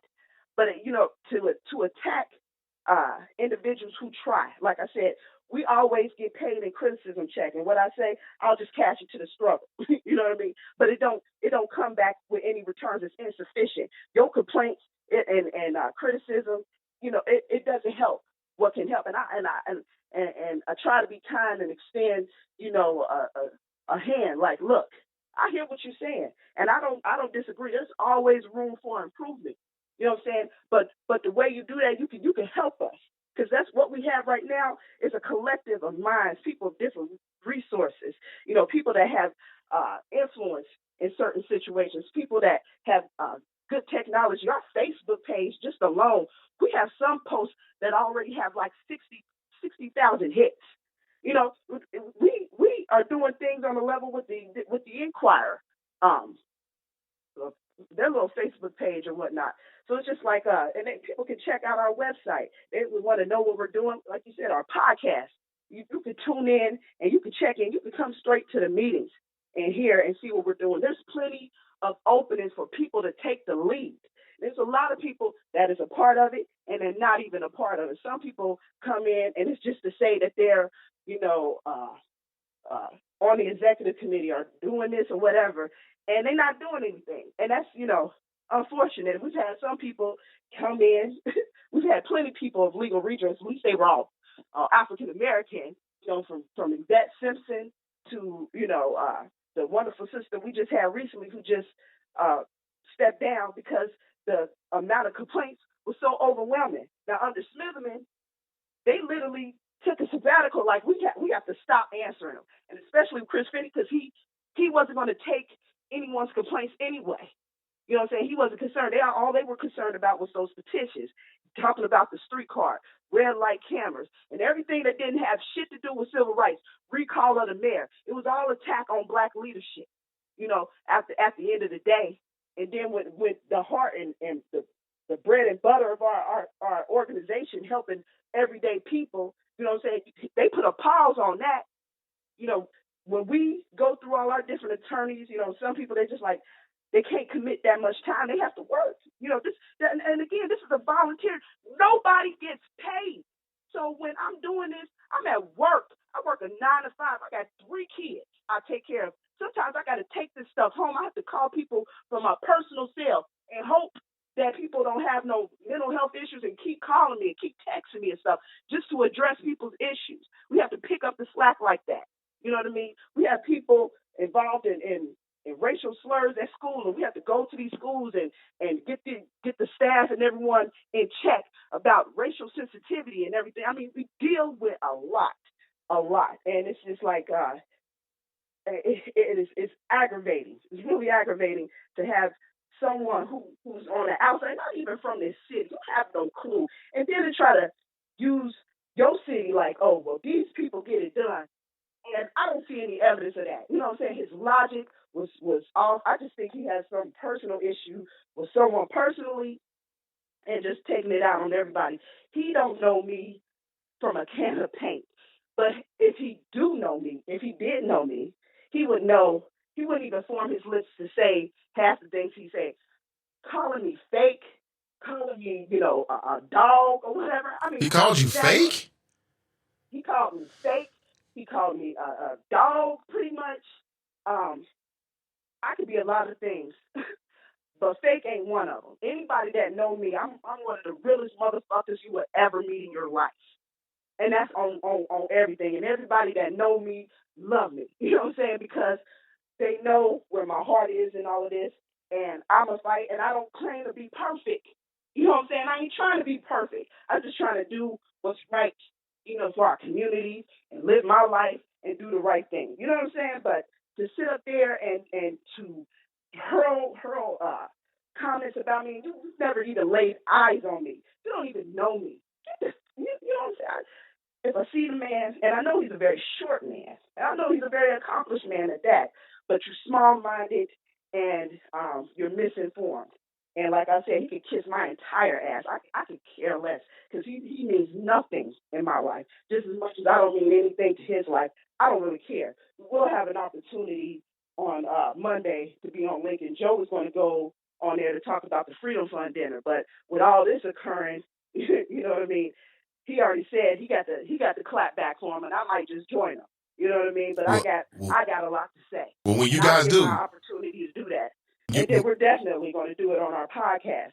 I'm actually on my way to Columbus to go to the Ohio Black Legislative Caucus and, you know, meet with legislators on our proposals from John Crawford, the third law proposal, which the father, John Crawford, father, appreciate what we're doing. And really, we're stepping out of our jurisdiction. That's a Dayton issue, which we have a Dayton NAACP. You know what I mean? I have to go to the president there and say, hey, we want to do this for the Crawford family and get their blessings and just see that we can work together. We can't step out of our jurisdictions. We have people all over the country, people from California calling the Cincinnati office, help me. Kentucky, help me. Cleveland, help me. You know what I mean? It's just like, and we have to tell them, like, we can't. Well, this chapter ain't really doing, and we think, you know, we heard a lot about whatever, and it's just like, it's a lot of people that need help. But the part of the power of the NAACP and why we're longstanding is because we do have a national presence. We have branches all throughout the United States. So just like with this Judge Tracy Hunter thing, I could call the state president of the NAACP and tell him, hey, you know, can you help with the send the link of our petitions out to all the branches in Ohio? And he's like, I could do you one better. We're going to send a letter to the judge, all of us. And we'll do the petition, and we got an email list that extends as far as the eye can see, and that's the power in what we can bring, because it isn't just our branch, in which to stand corrected, the Cincinnati branch is one of the most, if not the most active branch in Ohio. We are one of the best. We represent for the state of Ohio. We have a state conference when we have our national conference. It is our branch that resolutions are always approved. It is our branch that people from all around the country is looking at what we're doing. We're the only one that have a podcast. Our state president, I didn't even tell him. He's like, hey, I heard you have a podcast. Is there any way we can spread that? I mean, people in we other certainly cities will. are seeing what we're doing. So I mean, to sit up here and say, like, please get out of here. You're gonna have to stop and pause and think. Not saying we the best, you know, at everything and so much more, but we could be great if we had more people. You know what I'm saying? A lot of people have to just take in accountability, and I'm glad that a lot of people called and said, you know what, I need to renew my membership. And there's so many people that did, people that got on our Facebook page and was like, I want to help. So even with that bad press, that's a good thing. Up bringing in people to help. Right. And that's what we need. And in any capacity, it's a lot of retired people. We need people to monitor the courthouse and at the juvenile courts. You know what I'm saying? That's what I would love to be. I would love to be able to go into the prisons and have manpower like that and just make sure people's rights aren't being violated. It's a lot of things. When I want to do the lawsuits, we want to do all of that. But when you try to do everything, you won't be successful in anything. So what we have in the capacity that we have, we're doing what we can. But if more people join and they could take the lead, you could be a leader. You could run a whole committee or whatever, and you could be doing this already in the capacity of your regular life. You could join us, have the hat represent as the Cincinnati NAACP, and sit on these boards. We don't have power. Every major organization, from preschool promise to whatever board, they always call, can you send a representative to be on our board? And we're all looking at each other like, who can you, you know what I'm saying? And it's hard, but if people was actively involved and you're not doing anything, you could be a representation of us on Fifth Third, where this money, this reinvestment money, all of that. We need people to sit on these boards, report, be a representation, speak for speak for the community, make sure that they're not railroading us, and bring back what is being discussed at those meetings, and then we formulate and strategize what we need to do next. We take in the comments or the opinion of that committee chair. Like, if you feel like we need to do this with preschool promise, and we debate about it, it sounds good, then we're going. But we do everything collective. It is a membership-driven organization. Nothing goes without a vote between the whole membership. So it's no dictatorship. It's no, the president say this and it goes. Everyone who's participating makes the decision. So you do have a voice, and people can be a part of it, and people can make us greater. If they just came on board, and $30 is a very small investment, $30 for the entire year to be a part of a legacy of people, which Black Lion, tell the brother, you keep going back to the Jewish beginnings or whatever else, but you have to remember the time period we were in, 1900s. You take yourself back a century or whatever, and then think about in the capacity. There was a lot of abolitionists. They died right with us, who had the audacity to want to fight and give African Americans rights and positions and power, and was lynched right with us when they tried. So people that formulated this organization saw the need for us to have this voice, have this power, and that turned over to what it is today. And we have everybody from Martin Luther King, Rosa Parks, Ida B. Wells, W.E.B. Du Bois. These are major players involved in the NAACP, from lynching. I am a man. You can't take away the history of this organization, the legacy left behind, and why it's still needed today, and in the capacity of what they have done and given us the freedoms and the benefits that we enjoy today freely. And people just disrespect it, like,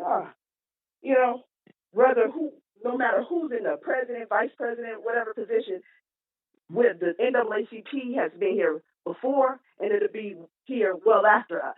You know what I mean? So all we can really do, if we still have the struggles and the discrimination, which I believe we always will, because hate is just going to fester on. And we've seen in Charlottesville, Virginia, those were young people. You know what I mean? They're grooming their people for a whole new generation of hate for our kids. We have to groom our leaders, which that's another thing. AXA, we're about to send about 10 beautiful, creative, young people to Detroit to our convention, and they're going to perform on a world stage, pretty much. They have a show that's on a level like when we have the NAACP Image Awards. Celebrities are there. Like our kids got to meet Black Panther, the guy that played Black Panther. These actors that is part of the community with Zoe, they came out of the NAACP AXO program. Comedians, different ones, they came out of this organization that he claims don't do nothing, but they get praise to it because they was a part of it. And now we got young people we're trying to groom and put them in the right way and utilize their talents. And now that we got Laura Mitchell as superintendent, more of our CPS schools is going to be involved in our AXO program. And you can learn about all of this on our website. You can learn about all of this, coming to a meeting, because there's a lot of great things that this organization possess locally, statewide, nationwide, that can be a real benefit to our families, our communities. And all people got to do is just be committed to just come on board. And if you don't even have the time to really be active, no one's saying you have to march and do this, but just bring your ideas, bring your resources, whatever it is. We should be collectively doing that anyway. Every Friday, I try to remember to put on a post Black Friday, and we get all the Black businesses. And my goal is to take those Black businesses, because that was an idea from somebody from our community, take all those Black businesses and put it on our website, so we have kind of like a resource pool for our community to look to go to Black businesses so we can, support each other. So how is that a bad thing? Well, listen, I can hear the passion, TNT, and I'm glad you did. You know what? I'm going to reach out to Zoe and see if I can't get him on my show so we can talk about it more directly. And maybe we can bring him on the Truth to Power podcast. I mean, that'll be up to you guys, but that might make for some great, interesting conversation. But I definitely want to reach out to the brother, see if we can't get him on the show. Today's probably not You do enough whatever you time. need to do, but I'm cool on him. You know what Okay, I'm saying? I understand. I'm, Well, let me do I that. don't know, but I'll let Joe and maybe another person, but I'm cool. I tried, and anyone that's that arrogant and just rude, and it's no need to be. You know what I mean? It was no need to speak to me like that. It was no need to even act like that. I don't appreciate it. I don't appreciate it at all. So I ain't like most good black folks and be forgiving. You know what I'm saying? Sometimes I just say F you, and I'm cool with that too. So Mm-hmm. all right. All right. Well, thank you for the call. I appreciate it. Thanks, Nathan. Yeah, most def. And what you hear there is a lot of passion from somebody that's put their time on the line. Like I said, it's real easy for people who ain't doing shit, who ain't creating shit. You're not engaged in anything to sit back and criticize what you think other people aren't doing. And I'm not saying there's not a place for that. Obviously there is. But I think what you hear from her is just a passion. She cares about what they do. They know they've put out work. And it's like, damn, you turn on your black radio station that betrayed the community, turned their backs several times. It's the truth. But then you want to talk about these other. See, that's the first thing I would say to Zoe. Like, Zoe, how you going to talk about what these organizations aren't doing, but you ain't saying nothing about the buzz coming back? As long as they call you and have you come in and do a guest host, you all cool. That'll kill the conversation right there. Because how you going to, either you going to keep it real and like, Nate, you right, or we going to move on to another conversation of more substance. So just let you know where I'm coming from. You know what I'm saying? I hate it. It ain't just because of my association with the NAACP. It gives me more insight into what they do. But in general, I hate when black people do that to other black people. If Joe feel that way, just go create it. If you feel like these organizations ain't doing nothing, then go create the organization that you feel like you want to do it. That's it. That's all you're gonna do. That's the most powerful move you can make. But that's just me though. Don't get me started. I didn't get a chance to hear it, so I can't get too caught up with it. But you can hear her passion in her voice, and I seen it. And it's up to people to call that out. Keep it real. That's 100% real. They ain't throwing no hate. I don't have no hate toward nobody. I got a lot of friends and colleagues that work for that station, people who I still connect with, and, people who have helped me. You know what I'm saying? I have a lot of respect for Mr. Lincoln Ware and there's others.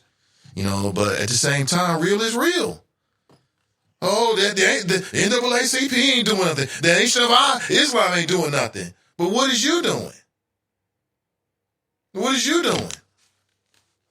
I like musical challenges. I think that I believe in disengagement. I say it all the time. My show will never just 100% be about politics. It'll always be about a multitude of issues that interest me and interest the community. I get it. But, how does that help the community? I'm sure. See, here's the thing I learned about people. Everybody can explain why they do what they do. Everybody got a reason. Every black person is super black. Everybody's conscious. Everybody's got a reason why what they do is the ultimate. Why what they do is right. That's just across the board. I think that's more of a human thing, I think. But you hear her passion. Let's go to the phones. As I told you, I was awaiting a phone call from a brother. Good morning. Welcome to the show. Good morning. Hey, brother. Welcome to the show, man. I appreciate that. I know you called in earlier, and TNT Yes, was talking about some stuff that's happened within the last 24 hours. But welcome to the show, brother. I appreciate you coming on. Well, thank you for inviting me. Absolutely. Let everybody know who you are and what you do. This is Fred Gilmer. I work with, I'm on the Cincinnati Police Department. I'm representing myself today, but I also teach at the Police Academy as an instructor, and I've been down there for about 13 years, been on the force for 20 years now. Can't believe time sure does fly. But with that being said, I came up with a class that I was able to teach this year to the police department, which is Empathy Through American History, which is also my business. But that I put up because I felt that there have been classes that I've taught in the past dealing with race, when we talk about implicit biases and such, were kind of it was the foundation, but not necessarily hitting it where we needed to go. And when we're talking about race, we're talking about African Americans. So my title of my company is Empathy Through American History, highlighting African Americans. And it really, really did well. And it started dialogue that we needed to have within the police department. So that's kind of the baseline of what I got going on now. Hey, well, Fred, thank you for spending some time with us this morning. I really appreciate it. So let's talk about this empathy through American history. So why do you think a class of this is necessary for police to go through? Well, one thing is that understanding the people that you serve. So we're talking about what Cincinnati, to make up Cincinnati, is 44% African American, and you have majority of the police department is white. And so what is the background? What background do you come from? Understanding African Americans and where do you get your education or information from? So I felt that if you had an understanding of our history, American history, highlighting again African American is American history. And I begin, saying that understanding our history in its completeness. And so you will have a different outlook when you know what the individual has been through as far as the race. And you get a total different look. So if you rely based on your environment, based on your parents or who raised you, you're raised with a limited, and usually when they talk about African Americans, it's probably negative outlook on African Americans outside of sports and music. And so you come in wanting to do and actually serve with what tools that you have been given in reference to our history. So I think that understanding I start from slavery all the way up to mass incarceration, understanding that you get a whole different outlook. And I got, believe it or not, I got a lot of good response. And they want more dialogue, and that's where I want to go.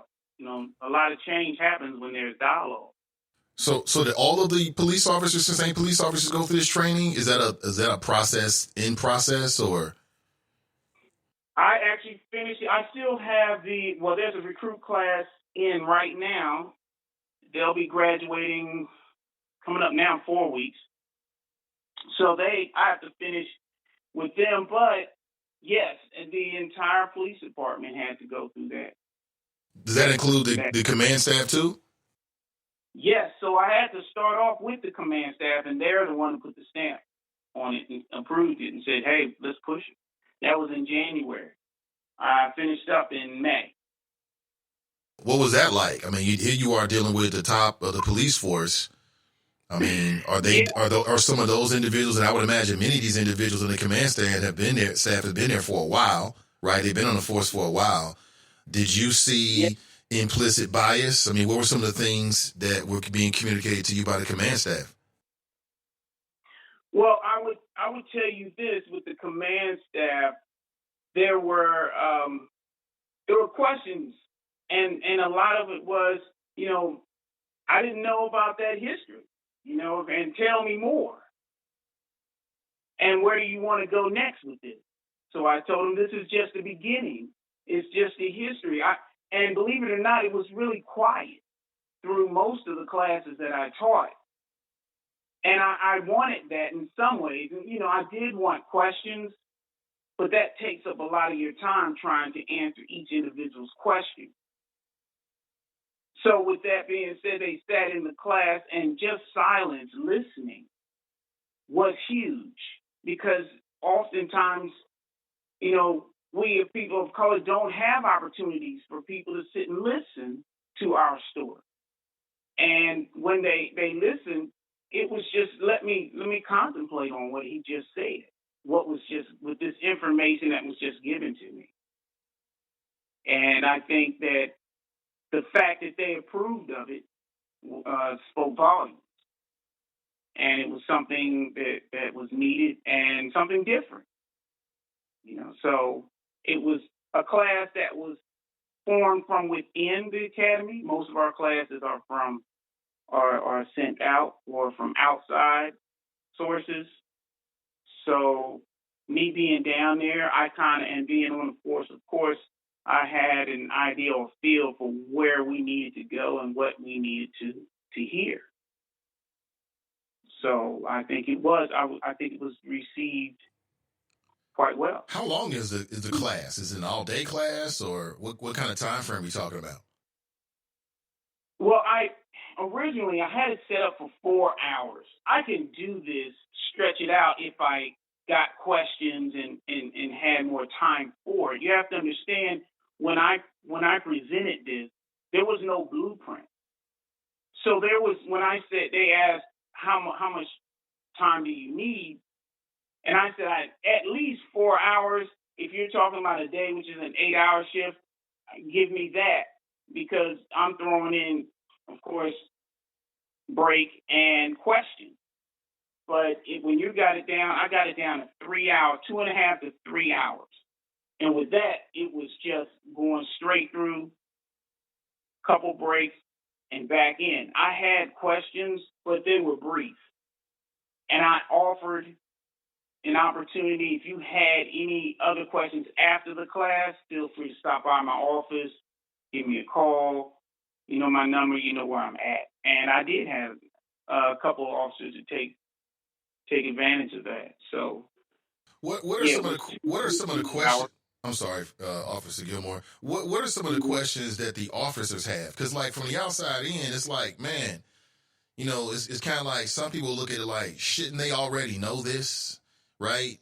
Are there assumptions that we as citizens take as to the knowledge that we think officers should already have, whether it's history, African American history? So that's a good question. What I found is that we all are receiving the same information from the same curriculum. When you're talking about history, well, who's teaching it? How much are you getting taught in school? I believe Philadelphia is the only school system that you have to have African American, history highlighting African Americans in order to graduate. Other than that, I don't know of any other, not to say that doesn't exist.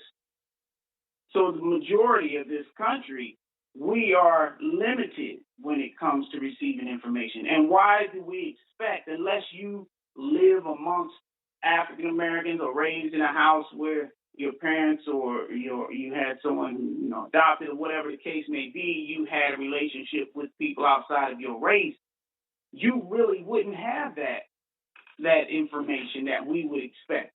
And it's not just white, it's blacks as well, we receive the same curriculum, and we're limited on our information. A lot of our education comes from experience or what grandma or mom have passed down. Other than that, they didn't know a lot of this information as well, and they had just as many questions. You'd be surprised. And after a while, I was no longer shocked. I was expecting, or wasn't surprised that an African American would have a question on their own race or on history. But that seems to be the case throughout. It's even. It's even. Wow. Kill. That's interesting. So what are some of the assumptions that the officers have about citizens? Does that ever come up? Well, I don't think, if it's negative, you're not going to get anybody to say, well, this is what I felt about. Right. But what I would say is that without having an understanding of why African Americans in a good portion are in cities of lower income areas, when you talk about crime, when you talk about education, why are we always in those areas that are, low expectations and such? It's because you would come in there thinking that we're violent by nature, based off of our media, based off of what has been given to us, without even just being raised in a home where just every so often it comes up. You would think that this is expected. But when you understand the history, you understand that there were systems that were in place that impacted us, and that's why we are there. So therefore, empathy now comes into play. So it's not like, well, you people can't get it together. I understand why you're here. I can't solve all your issues, but I'm here because of this. And not, here we go again, and frustration, and it even affects your tactics, your voice tone, your body language. All these things come into play because you already have these misconceptions and these ideas about African Americans. Right. So do you think, like when we see the headlines, right? And unfortunately, at least once every 2 weeks, there's a headline of an unarmed, typically African-American person, usually an African-American male. And in my opinion, it seems like the officers, they react to these situations as if they almost got a personal stake in it, as if it was their property that was stolen. What comes to mind is what happened in Phoenix most recently when the police were called allegedly by somebody who saw a black family steal a $1 doll. And apparently the father had, some underwear as well. So we're talking about, at the end of the day, probably something less than $50. The police respond as if, it's some big Mexican, or not Mexican, but some kind of drug kingpin or serial killer. Are those situations, like when you read that situation, when you see that, how do you read those situations? Do you think these are people that don't have any empathy, or how do you read it? Well, watching that, I can only base it off of what I saw. And with that being said, I would have to say that empathy was not in play, all right? And I can also say that I don't know what information the cops received, but how he responded, when you're talking about cursing someone out and all, was that necessary? Where did that come from? And why did you think that was necessary? Because they were African Americans? Is that it? Was that already in your mind? Your biases are already set, and you have to literally change. A lot of your actions and your thoughts are implicit. So when I mean implicit, you do things that you don't realize you're doing, because that's exactly the way your perception of those individuals. And I'm not saying that this cop had that, but that may be the situation. I don't know what the call came out as. Right, I understand. Robbery. But what I saw, it was as if, was that language necessary? Did we have to do X, Y, and Z, and why? I'd like to hear his point and his perception and thought on why he did it. Did you know you did that? I would have to say, if you're around, what is your perception of African Americans? What do you know of, the blacks? And I would have to say, I don't know. I really don't know. I don't agree, of course, of cursing someone out and having to do that unless, your life was threatened, or you needed to do something need someone to do something immediately or whatever. Someone's life is in danger. I didn't see any of that in play. But I do believe that your biases and your thoughts on individuals are already made up. And now you'll act on it and not realizing you're acting on that, that may be the case. I don't know. So speaking with Officer Gilmore, he's the creator of Empathy Through American History, and he was responsible for leading, is it straight to say, is it implicit bias training? Is it how do you define it? What's the best way to define the training? Well, it's a culture diversity class. Culture diversity. Yep. With the Cincinnati police officers.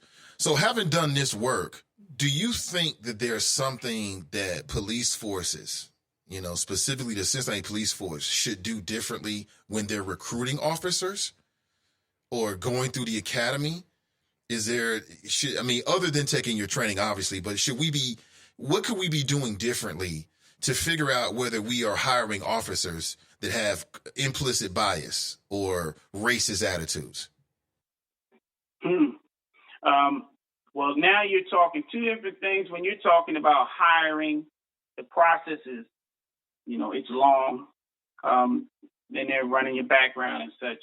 But I think that we have a responsibility once they come into the academy on educating them with the necessary tools to survive on the streets and serve and protect the citizens that you are designed or paid to do. So I believe the academy has a huge impact on what we want an officer to see or how we want the officer to respond to the citizens out there.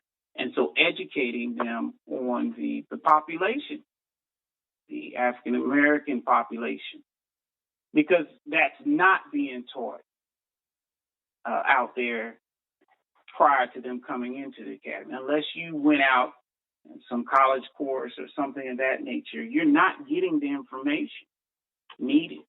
And I think that especially with a job with police, we're talking about saving lives. We're talking about using deadly force. We should have the best information necessary on the person that we're serving. And I think that the police academy is a great opportunity to receive that information. So getting that information through education. This is what's needed. This is why we do this, or this is why African Americans may do this, or they're over here. Understanding that, not because they're black, they do this. It's because of the system, because of,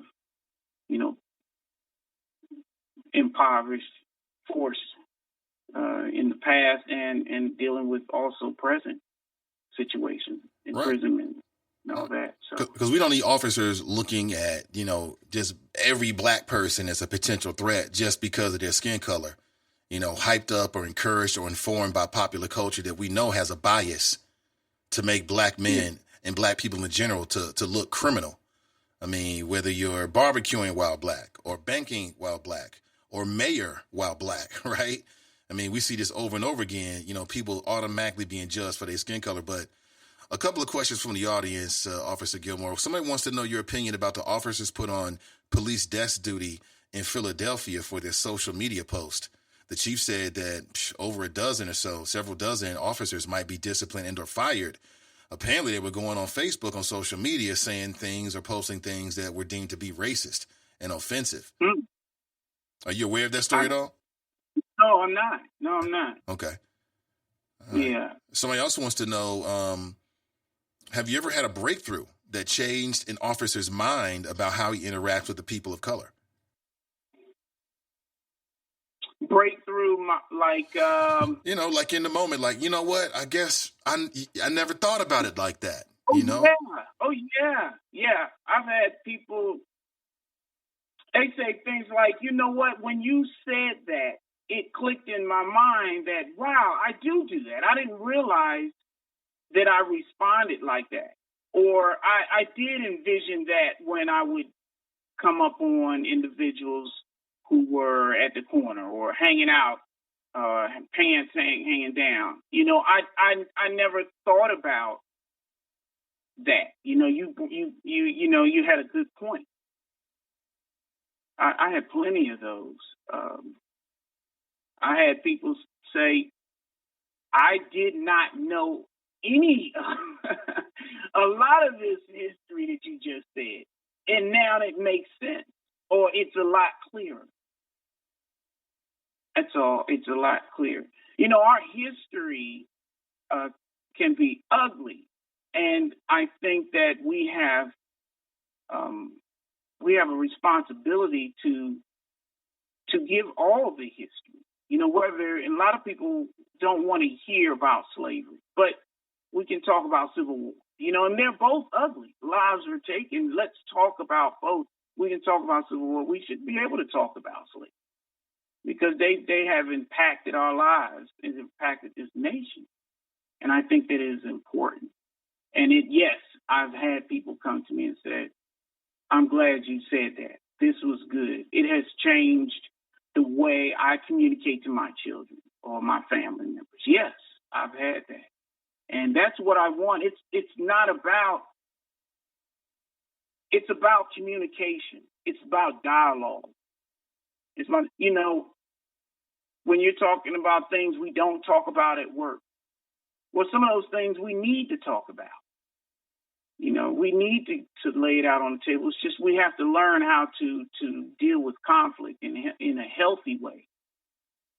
And you'll find it, sad to say, communication is diminishing because of, the computer age, or, you're talking about texting and Facebook and email, and we're losing the basics in communication. Body language, voice tone, all these things are necessary. And when we get into discussions, especially with race, I think it's very important to understand those things that are implied in communication. Hey, Fred, how do you measure it? So how do you measure your success? Do you measure success with being able to have every officer go through it? Or is there some measure after the training to try to figure out whether it's had an impact? I think that when I get the feedback on the history and someone says that I never thought about, that right there is an impact. That's a change. If I can get one person to say, I see it differently now, and I've gotten many. And the other part is dialogue. So I want to have another class, just dialogue, and also showing how the history has made or impacted our decisions in areas such as medical and areas such as sports and so forth and so on. Just bring that up briefly, but I do want conversation. How did that make you feel, the last class, understanding the history? What have you done differently, or have you thought about doing things differently? I want to hear that. And I think after the dialogue, because dialogue is where the changes, where you see that on the outside, and more so than you do with the history. I think after the dialogue portion, you'd really see it outside. Do you think that trainings like this are better received from law enforcement officers when it's delivered by one of their own, a member of the force like yourself? Like, do officers hear it differently, or is it because of your experience, you know how to connect with them and say it differently? I would say both. I think that you would have to have some understanding of policing to be able to talk about it, especially if you want to say something that may come off as sensitive. So where do you get your information? And what do you know about policing? Policing is like no other job. It is like, I believe it's a calling in some sort, because you're going from, I just helped the lady, fix her tire, to now I'm in a shootout, to I got to lock dad up for, domestic violence. It's just consistent negative things that are placed upon an individual, and only a police officer could understand that.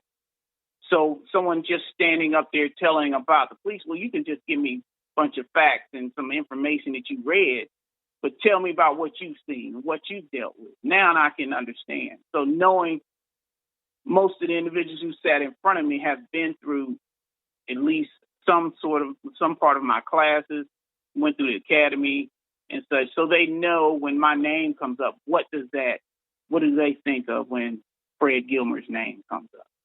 And how do I present it? Do I come off as, let me show you what you've done to us, or do I come off as, we're all in this together? but we have a responsibility. And understanding the history in its totality is a part of that responsibility. And I'm not finger pointing, but I'm just giving you history so that it can help us move forward. Right? That's where I wanted to go. Yeah. Now, is this class mandatory for all Cincinnati police officers, or is it sort of something they can do, like after there's been some kind of issue where they may have violated people's rights, or the allegation is they violated people's rights? So the class that I started in January and finished it up, it was mandatory. So it was a part of this year's program as far as training. So we have annually training that the department has to go through. And I'm also responsible for training the recruits that are in session now, in classes now. So my goal is to have this, something that you have to have every year. We'll see how that plays out. I don't know, but I think it's important. And so I don't know. So when is this decision made, and who makes it? And is this something that the community can, get behind and let the command staff or the police chief know that we think is a great idea and they should keep doing it? Yeah. Yeah. Citizens do have some way. It's the chief and everyone in the command staff. They make that decision. Right. That's above my pay grade. What's the time frame do you know what the time frame is for the decision to be made? That I don't know. I would like to, when I finish up with the recruits here in a couple weeks, it's gonna come up on the table again. Hey, what are we looking at? Is this something we want to do permanently? Again, I want to put the dialogue in there, because that, I believe, that once you have that, you have to have the dialogue. It's necessary to have that. So we're like halfway in it right now. And once we finish that, hey, can we make this mandatory? And I believe it's not just limited to the police department. I think that the police department should be one of the main or the first, but there are all companies out there, all businesses. You're looking at, companies that are dealing with race, or we don't talk about that. But, my story is important. I want to be able to talk about some things that I'm dealing with, and not being able to do that limits me in my ability at work, Well, Officer Gilmore, So- thank you so much for I'm sorry, I didn't mean to cut you off there. Mm-hmm. No, go ahead. Oh, yeah. I just want to say thank you for your time. I appreciate it. And, just let us know, man. Let us know what we can do. Maybe that's just making a phone call or starting a petition and saying, hey, listen, we think this is a vital part of the police, gaining a more proper perspective of how to deal with the African-American community, with black folks in Cincinnati. I think it's a great idea. It's a step in the right direction. Why not? Right. Correct. Well, Officer Gilmore, thank you for your time. I really appreciate it. Hey, thanks for inviting me. Absolutely. Yeah, take it easy. Uh-huh. Now, do you have a website or something where people can because this is what you do. Is there a website that you want to push people toward, or I will push that website out, not just yet. I've got a lot of things on the table right now and in school as well. And so when I finish up, I can focus more so on that. But you'll definitely be one of the first to get that information. Okay. I appreciate it. Hey, thank you. Appreciate you. That's Officer Gilmore, Fred Gilmore, brother. And he's doing the cultural diversity training with the Cincinnati Police Department. What do you think? Do you think that this is the right direction for the Cincinnati Police Department to be moving in? It should just be something that they do annually, that they do every year. I say it should be every year. The Cincinnati Police Department has been around over 100 years. So to think you're going to do a training one time or through one small specifics at a time, let's say a couple of years, you know, you're not going to have the same impact if this was something that every year, you know, you got to sit down and be immersed with. You're going to have to deal with that experience. So appreciate the time. Good morning, everybody. Let me back up here. I know I missed a lot of choppers. We started off talking about local issues, some things that happen on The Buzz, which is a local state radio station where there's primarily African Americans talking, and some things that were said about the NAACP and some other organizations. I did not get a chance, or I would go even harder about it. I didn't get a chance to really hear it myself.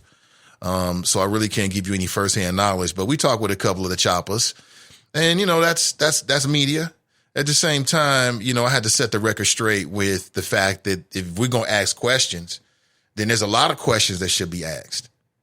There's a lot of questions should be asked about a lot of different things, not just these so-called civil rights organizations, but also these so-called black media organizations. You know, when you're dealing out the criticism, they go, you know, you could go forever with that. And I can see that people have some strong opinions about it. Like I said, the choppers brought it to my attention. Some folks posted inside the Friends page, which is a closed Facebook group page. Feel free to knock on the door. Many of us are in there, many of the choppers. And we chop it up. It's a great place to connect and know what's going on, especially locally. TNT says that he called her a dog or something like that. Jason writes, I don't remember Zoe calling her a dog. Come on now. Angela writes, I believe it was a metaphor. It was use of a metaphor. A hit dog will holler. Well, I don't know. Maybe, maybe not. Like if somebody was sitting, it depends. I mean, everybody's differently. I mean, I don't know if that's necessarily true in today's world. See, sometimes people feel the need to clap back. They feel the need to say things. Or it may be that they feel so invested about whatever they're doing that they just won't tolerate somebody trying to say something negative. Or at the end of the day, Mike D's like, man, you know, keep your same energy and keep it pumping. I mean, everybody chooses a different way of doing and reacting to different things. But, you know, all I would say is that there's a lot of critiques going on. And the critique of, you know, these local organizations, and people say, well, they ain't doing nothing. Well, I can say that about anybody. I can say you ain't doing nothing. It doesn't mean that you're not really doing anything. I just might not be aware of it. I might not be aware of it. You know, I get encouraged when this happens. When I meet people and they're like, hey, Nate, oh, man, they should have brought you back, man. Damn, I loved your show. And I tell them I'm still doing the show. Now, the fact that they didn't know about the show don't mean I'm not putting in work. They just don't know about it. And that's the way I look at a lot of things. Like, you know, I'm smart enough to realize that there's a lot of stuff that I don't know. There might be a lot of things going on that you don't hear about. It doesn't mean they're not going on. And I see somebody post, I think it was Angela, saying that Zoe was talking about an organization that he built. Okay, I don't doubt it. I don't doubt it one bit. But if people don't know about it, is it then fair for them to say that you ain't really doing it? You see what I'm saying? I'm like, that's a never ending game right there. You can roll up on anybody and say that. See, Fame Rosting's in the house. He writes, tunes in, and first thing I hear is I get comfortable is TNT saying she's one of the realest MFers out. Mike Jones writes, Def appreciates your free time that you put to help the community. Absolutely. Linda writes, how can people volunteer? Give the information. A lot of people saying great things about her. Mason Muller writes, it might be a good idea to invite Zoe to the Truth to Power podcast. I know I would watch and listen. I'm all about having the debate of ideas. That would be tight. Well, I offered it. You heard it. She ain't really feeling it, but I offered it. Mike Davis writes, Zoe been in his feelings all week. Well, that's great. I'm sure Zoe does a great job. I'm sure everybody's doing a great job. Mike Davis writes, never explain. Your friends don't need it and your enemies won't believe it. You know what? That's something I got to remember as well. I think we all can remember that. You're right about that, Mike. You know, because at the end of the day, the people that ain't really feeling it, man, it don't matter what you say. They're like, whatever. And the people that are. It is what it is. Good point. Hit dog, don't holler. Karamia writes, Zoe was dead wrong to cut people doing their comment. You know, it is what it is. Mike writes, we need a pack to support our activists and volunteer their time and energy for you. Thank you, Sister TNT. If there was a salute emoji, I'd insert it here. Salute. Let me see here. Just catching up here. Fame says that Zoe is one of them obnoxious out-of-towners from a big city that looks at us Cincinnatians as some country bumpkins. Didn't he used to say he was writing a book called Sambos, Coons, Ninnies, and Bucks? My Time Dealing with Cincinnati Black Men, or something like that. I don't remember. I really don't remember. Did he? I don't know. He might have. I might read it. You know, I might. I might not, but you still support it. Don't know. I don't know. Can't say. Pat writes, I missed Lincoln's show yesterday, and I'm glad I did. That is terrible. We appreciate you, Sister TNT. Right.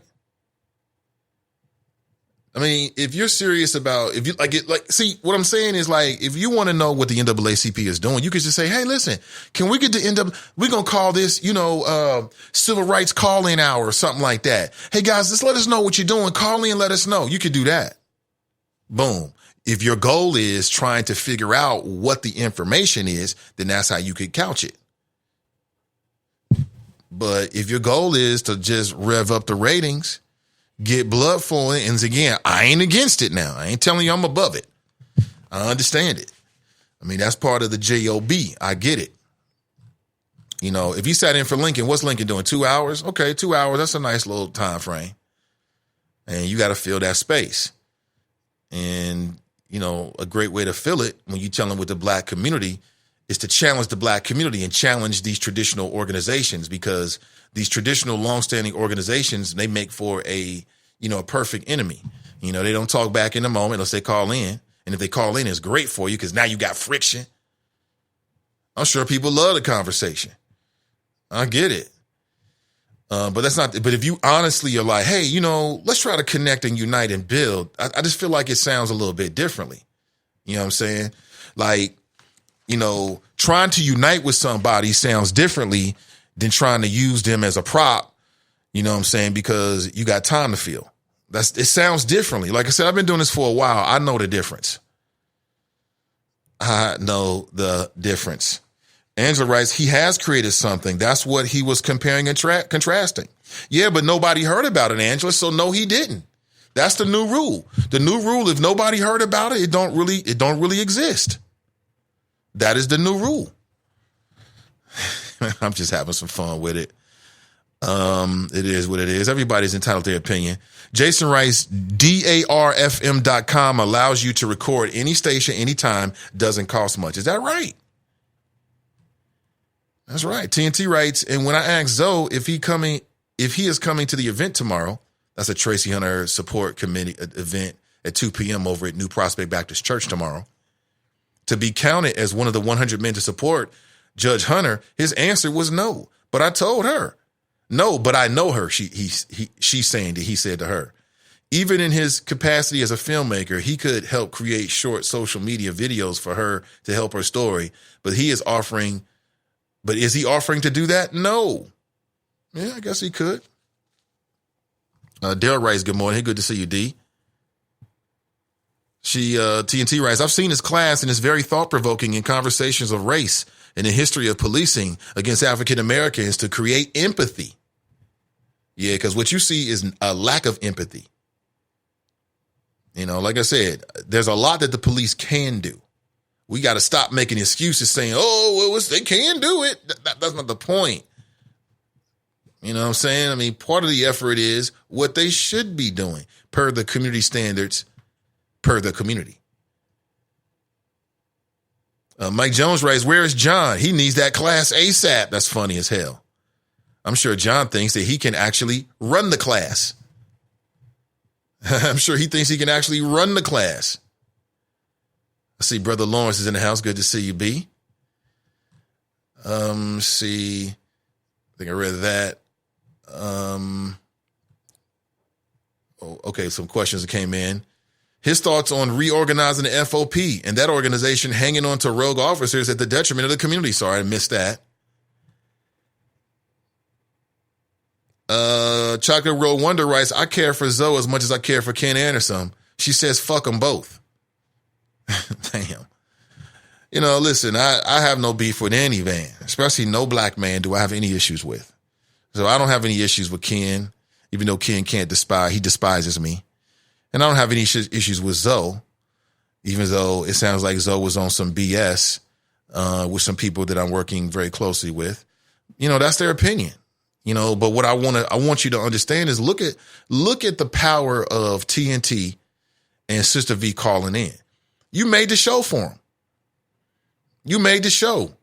So you can say what you want about the NAACP, but them calling in made that show, right? That's what made it so interesting, right? Them calling in and then going back and forth. Think about that. So I'm not here to toot my own horn. I don't need to do that. You know what I'm saying? All I'm saying is real is real. And I want to make this point again, because if I ever get a chance to talk to Zoe about it, I'm certainly going to talk to him about it. And I'm going to say to him, you ain't got nothing to say. You talking about local institutions and what they doing for black folks. But what about the media channel that you love to guest host on? You ain't got no questions for them whatsoever. They come, go, music, gospel, whatever, take the voice, bring the voice back. People just supposed to accept it with no questions whatsoever. But you got questions for the NAACP. And over the last couple of years, when the buzz decided to go back to gospel or reggae or whatever the fuck they was playing, it was the Cincinnati NAACP that was setting up these events. Now, whether people went to them or not, at least you got to say they offered it. And that's real. That's super real. That's the realest thing that can be said, you know, in that situation. That's super real. So, you know, it's like, great. People pick and choose who they want to, who they like, who they don't like, what they're going to criticize, where their bread is buttered. I get it. We all do it. I get it. But that's super real. Everybody's supposed to just shut up and just accept it and not ask no questions whatsoever. But we supposed to go super hard with the people that was here when they turn their back on their responsibility and start playing ska music or whatever, punk rock or whatever the hell they was playing. And nobody has anything to say except for me. That's weak. I'm just saying. Or that's just my opinion. You might look at it completely differently. The lines are available. 513-873-7134. Damn, CG Dub. Man, I'm telling you, the choppers are sharp teeth. They live up to their name. Let's go back to the phones. Good morning. Welcome to the show. Brother 252, how you doing this morning? Hey, Brother 252, what's going on? Welcome. Hey, man, thank you so much. I'll get it in real quick. No time is winding down, but hey, man, appreciate you getting TNT on. She was real passionate, you was real patient, and she got it out. And, you know, I just thank them sisters, man. And, you know, when I go back to even when Irish Rowley was in the street against some radical nationalists, I mean, just going toe to toe. And, you know, this sister said in Chicago one time on another talk show that I listened to, she was standing up against Father Flager and some of his coons. And he had some goons there with him, some brothers. And she told us, you know, I'm in the presence of some weak-ass black men. Weak-ass black men. And I never forgot that, man. But I'm glad TNT called back in a text later because one of the most important points that she forgot, but she brought it back up. She asked the brother, was he going to come and stand with them to be one of the 100 discounted? And he said no. So Zoe is definitely a Gilligan. He's a coon. Hot Breath is a coon. And, you know, and they shitted on Dwight, too, like the day before, because Hot Breath went in, did like a 5-6 minute, almost a 10-minute diatribe about our ancestors, man, doing Juneteenth. You know, when they got the call in Galveston, and, oh, man, he combed them for like 10 minutes about, you know, this one here was going to, I'm going to leave. I don't know about you. Hey, well, you know, we get to eat here, yada, yada, yada. And, you know, Dwight kind of called and checked him on it, and, you know, he got hung up on. But, you know, I'm not a gullible guy. I'm not, man. I'm not a gullible guy. But, that kind of made me passionate, man, because, very recently, I was just on Ancestry.com, and I can only go back 4 fathers. And when I get the history, there's nothing else. And the Bible tells us that we will have to go to our impressors for our information. So once I got to my great-great-great-grandfather, there was nothing else. And I think we owe our ancestors more than just, to sit here and cone them. And Deuteronomy talks about in the curses, man, not to preach, but I'm about to end it, that we will become a byword and we will become an astonishment. And it's sad that when our own people feed into that. And it's crazy, man. But definitely appreciate you getting that sister on. And I think I'm gonna try to challenge myself. She said $30 a year to join the NAACP. I'm from the Carolinas, man. I think I'm gonna look in today and see if I can join. Just to show solidarity with that sister, man. But yeah, definitely thank you, man, for letting her get that spiel out. That was sharp. And last thing, that the Johnny B podcast, that's right on this station at 12:30. Is that correct? Yes, 12:30. Yep, it'll be straight from our Sin Digital Media page on Facebook. Okay. So it won't be on this stream. Real quick, I'm sorry. It won't be on the Nathan Ivey stream, but if you go to you go to my Facebook page, you can watch it there, and then we have a Sin Digital Media page as well where you can watch it as well. 12:30 today. Oh, okay. I don't do the Facebook, but the YouTube thing, is that live? It will be live on Monday. It's not operational today, but it will be live on Monday. So okay. So I want to make sure you get a chance to listen to this show. You say you're not on Facebook, or you on Twitter? I do Twitter. You do Twitter? Okay. So you can find me on Twitter, Nathan Ivey. I'm at Nathan from Cincy, and you can watch it there from as well. What, the show? Yeah, you can watch the show live. You can watch the Is It Just Me podcast live at 12:30 from my Twitter page.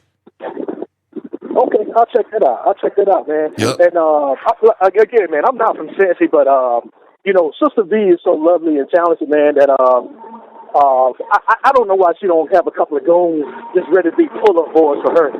But that's all I got, bro. That's all I got, man. She do got goons. Oh. she only uses them when she really needs them. Sister V got goons. Oh, okay. You said goons? Yeah, goons. Oh, well, she definitely needed. That's much respect, then. She's about that life, then. She's worthy, though. She's worthy. Oh, these women are not to be played with at all. Yeah, thank you for the call. I believe it, man. All right, bro. Yeah, appreciate it. Yeah, they're not to be played with at all because they get so much love in the community. And when you get love in the community, then people will rock with you. People will do things for you. They even put them, if they feel like you're doing something good, they'll go to the end for you. And that's just the way it is. It's very simple. Okay, I'm getting text messages here. Oh, shit. Okay, that ain't good. Just heard that somebody that I know, a cousin, was killed recently in the last. I did hear about a brother that got shot. Okay, I'll check that out. Yeah, but it is what it is. See, Sister V writes, CG Dub summed up Zoe. Like I said, I respect Zoe. And, I used to listen to Zoe before I got on the radio because he was doing a night show. I ended up replacing his show, as a matter of fact, because he was doing other things and, really couldn't commit to it on a regular basis. And so that was really the first show I ever did was the show that he was doing. That was the first show that I ever hosted myself in commercial radio. And, I was very, happy for the opportunity. And, Zoe was always cool about it over the years. And I think people get a lot of inspiration and things like that as well.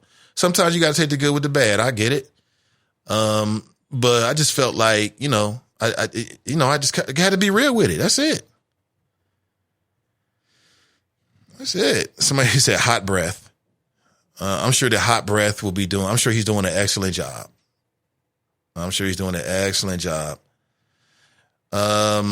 Angela writes, a key takeaway for me is that perhaps the NAACP needs a PR campaign and membership drive to rebuild its resource of people. I would agree with you. I would say that a part of their PR campaign is the Truth to Power podcast. So if people feel that way, then share it.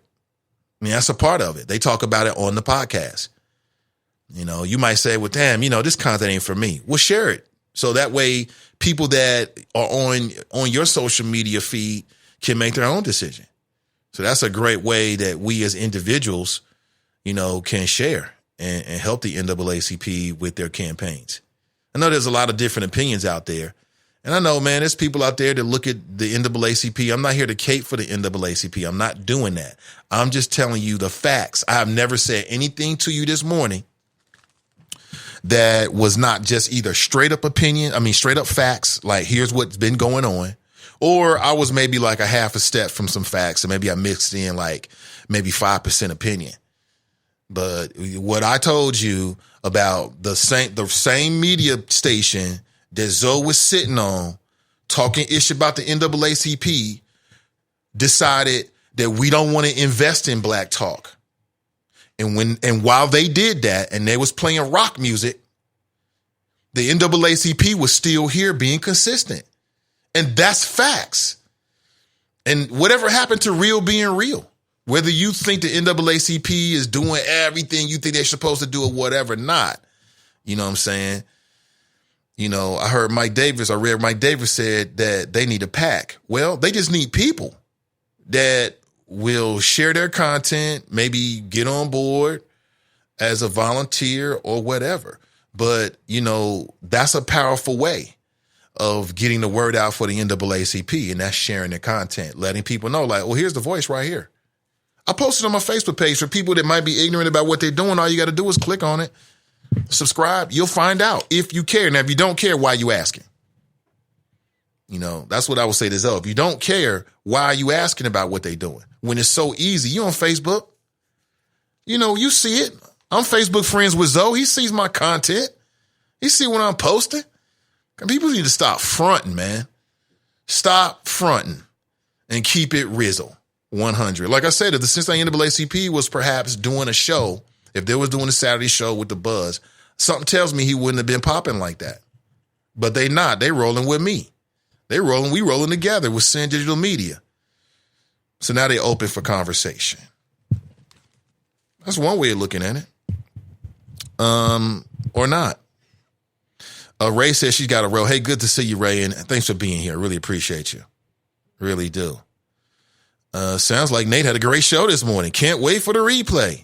You know, hey, I mean, you know, that's one great thing about being independent. I could talk about whatever, whoever. It don't matter. You know, that's a great role you can play. You know what I'm saying? As independent media. So I agree with you. I mean, so let's help that PR campaign. I'm helping the PR campaign right now. So he's taking some heat here. That's hilarious. The sad reality is that some racist white supremacist cops don't get a F about diversity. Their role in the system of white supremacy is maintenance and enforcement of nefarious activities. I agree. Those guys are untouchable, and we need to analyze them, isolate them, and get them the hell off the force. There might be some cats on the force, white dudes, police officers, miseducated. You know, Officer Gilmore says something that I've said before, and to me it resonates as true, that it's not just black people that have been miseducated in this country. White folks have been miseducated as well. There's a lot of miseducation going on about our history, who we are, what went down, what really happened. I think that's a really important part. Saying thank you for being here. Trying to get more of your comments here. Yeah, I asked him a question, makes him all about the Philadelphia Police Department, but he didn't have any insights into what was going on, and really nothing to offer on that particular front. But I appreciate him being here, and I want to stay connected with him.